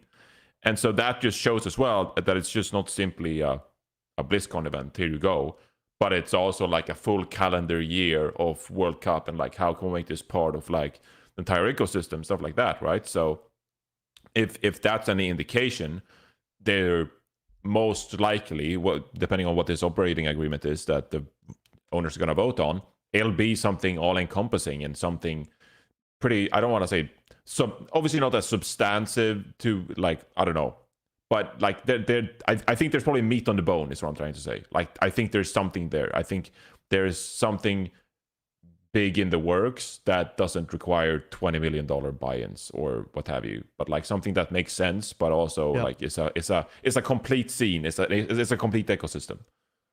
I think the buy-in era of esports is coming to an end. Yeah, firmly across all esports. Yeah, and like, it is a winter for all of esports, and I think you're going to see this pullback from a lot of different esports, and you already are seeing it, right? Like, as Avast said, like, Valorant has really been the pioneers in the last few years of like what you can do, and they've always been spending a ton of money, but they're really starting to see, maybe they're starting to go through the 2019-2020 era of the Overwatch League where, hey, we spent a ton of money, at some point we need to start pulling back to a realistic model, not just you know, Riot, but also the teams that are investing in it. So we'll see. I think, you know, esports is in a dark place in general. Everyone's losing money. Everyone's losing interest. So I just hope Overwatch sticks around, because I don't worried. think the interest is going away though necessarily. You mean like investor interest? Yeah, I'm more talking about like interest to like make this like incredible thing like we saw in, you know, 2018 to like, you know, these few years where like people are willing to work in the red and people are willing to like do extra things to get this thing. Everyone's just sort of like taking a step back for a bit. Obviously, viewership's still up and entertainment. People love video that's games, the thing. right? Is like there's still a pipeline there, and like to me, the biggest thing about it all is that stop spending so much goddamn money. Just stop. Literally stop spending so much goddamn money, man. Like, when people can't fathom that a team that wins a league loses $2.5 million in COD League, despite like the viewership being really good and having a really popular roster, it's like, well, maybe you should pay players less. Like, the reality is like one of the biggest hurdles, and this is not even like the biggest one, but one of the, like, actually it might be the biggest one. 50% of all sustainability problems could be solved by salaries coming down. 50%, probably half the issues that esports face in terms of sustainability can be brought down by that. And teams keep spending it, and they keep kicking themselves in the balls and wondering, why do my nuts hurt? Like, stop spending the money.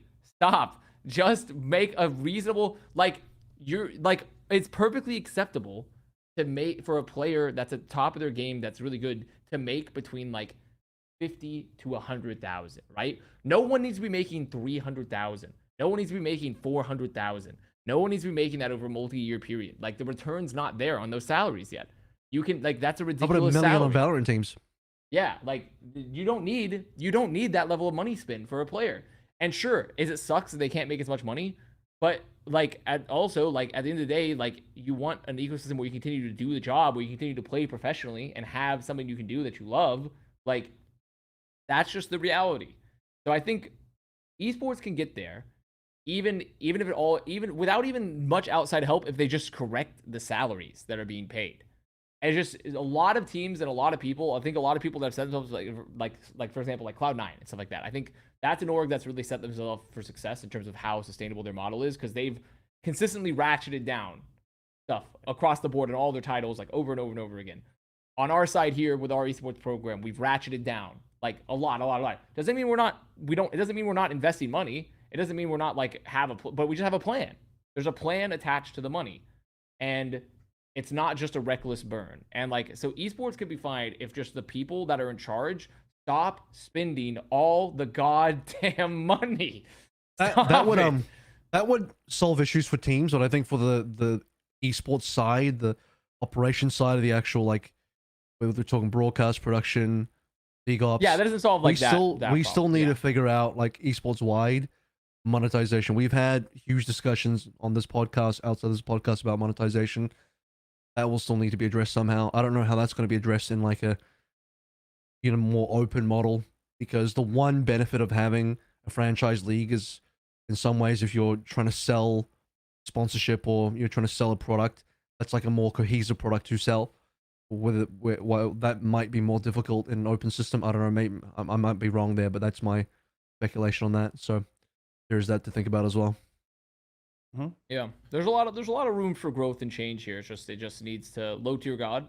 There's a lot of room for growing and changing. I just can't pop my mind just a low tier god quote there, but like I think this is like, it's not a bad thing necessarily. People across all esports, including Overwatch, to readjust our expectations and to have something that's sustainable, that's fun, that we can all enjoy, and continue to provide enjoyment and careers for people. It's just, it has to go down a bit in some ways.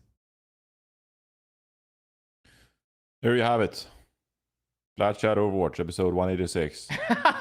Not as doom as I thought. Depressed. Yeah, that was a bit of optimism. That was a bit of fun. I mean, I think it's reasonably doomer, but it's like a reasonable doomer. It's like the amount of doomer that you should use, for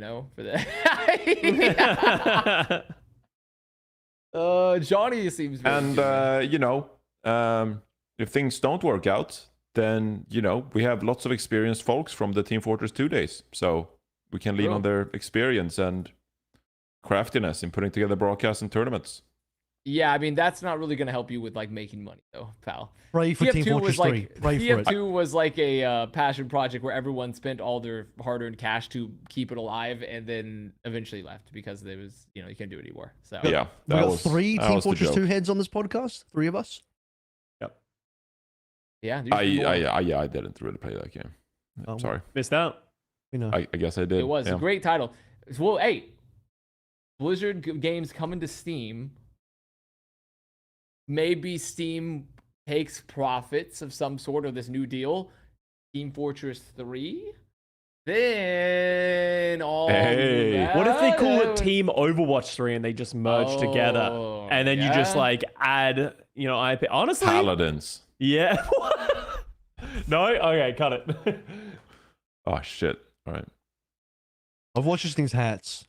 John, that's what Johnny's been saying. True. Hats go big. Hats go big. Hats and Overwatch, dude. That's it. We Brent's player of the week, guys. And then I gotta go service my car. I got it. Great. I got one. I'm gonna submit my proposition for Brent's player of the week. Brent's player of the week should be Echo, who is meta. No, we're gonna give it to a person though. I like the talk. That would bring it all back together. I mean, it's gotta be okay. I think personally, for me, it should be Liar. He's been popping in a lot of my streams, and like I've been talking more to him and the Valiant guys and stuff. But like, the guy is the GOAT. He's very funny. He's super him and the Valiant guys are clearly working. Like, it's kind of fucked up almost, because they like go onto the broadcast or interviews and like they literally just talk about how Valiant doesn't support them. Like at all, and I'm like, god damn, like they're just saying it, like, but like they're playing their hearts out and like just having fun with it when they can. And he put up like a ridiculous clutch play to beat Gladiators, because that's the thing about too. Gladiators, they may be, who knows what's happening to the org, who knows what's going on with them, but like right now for the year, Gladiators had a ton of money, like essentially bookmarked for this team. This roster, the Gladiators roster, it's like that win is David versus Goliath. In terms of like the actual competitive like look on it, like that is like we're looking at like a superstar roster built with crazy resources. Obviously, those resources are not continuing to next year, but they're still there for right now. Versus they just made an upgrade theoretically, like meta wise. Like Dante, great tank player, great player, but clearly Marvel was like a better fit for like a more Winston heavy meta. They even made like an upgrade position, and then they lost to Valiant, who was like a winless team, you know, with like a ridiculous. Is this the biggest upset this year? Huh? Is it the biggest upset this year? Yeah, I mean, I don't know. I'm not sure. Yeah. I mean, well, the next biggest is going to be Paris beating, but like, well, actually, no, it won't. No, this. Well, if Vegas beats London, that's not an upset. That's really not that big. Yeah, you're right. Yeah, right? like this is a bigger upset. Yeah, this is the coach stream that Liar did. Oh man, but like I think it should be Liar. I think it was insane play. I think it should be someone from the Valiant even. Still, the only other thing that I'll throw in there is maybe this is just a shout out, but it's important to remember with this news of the Overwatch League that we did lose a lot of great employees who have worked on the back end of the Overwatch League for like a really long time. And I know people have a lot of complaints about the Overwatch League, but there are a lot of great people who don't have the ability to make the decisions, just like you and I, who have kept the lights on, who have kept making great things throughout these years. So if we're not going to do a massive shout out to all these people, they're all great crew. Great crew. Yeah, it was. I got the opportunity to work firsthand with a lot of these people, especially during the 2019 season when I worked in production behind the scenes, and they're just lovely people. Yeah, like really passionate. Yeah, super passionate about the game, and I think at some points it was kind of like misrepresented that there were a lot of quote unquote non-esports people who came into the league, and that was supposedly like a bad thing. But getting the opportunity to work with these people firsthand, I think around the Overwatch League, there were a ton of people who genuinely just love video games, that love esports, and that love these personalities. And the Overwatch League was an opportunity for a lot of these people to really share their passion and put in so much effort into these videos and to making amazing content. And I'm really happy that I got to spend so much time with these people to make content behind the scenes, behind the broadcast, whether it's for the YouTube channel or for, the broadcast itself. They're amazing, fantastic people. And we were through 2019, moving to downtown LA in 2020 in a brand new studio, working with them there. And they were always fun. It's like, look how many people there are. Yeah, like it was so much fun to work with. Like, super happy people, joyous. It really hurts to hear about these people being let go, because they were a real pleasure to work with. Just amazing people, more than anything else.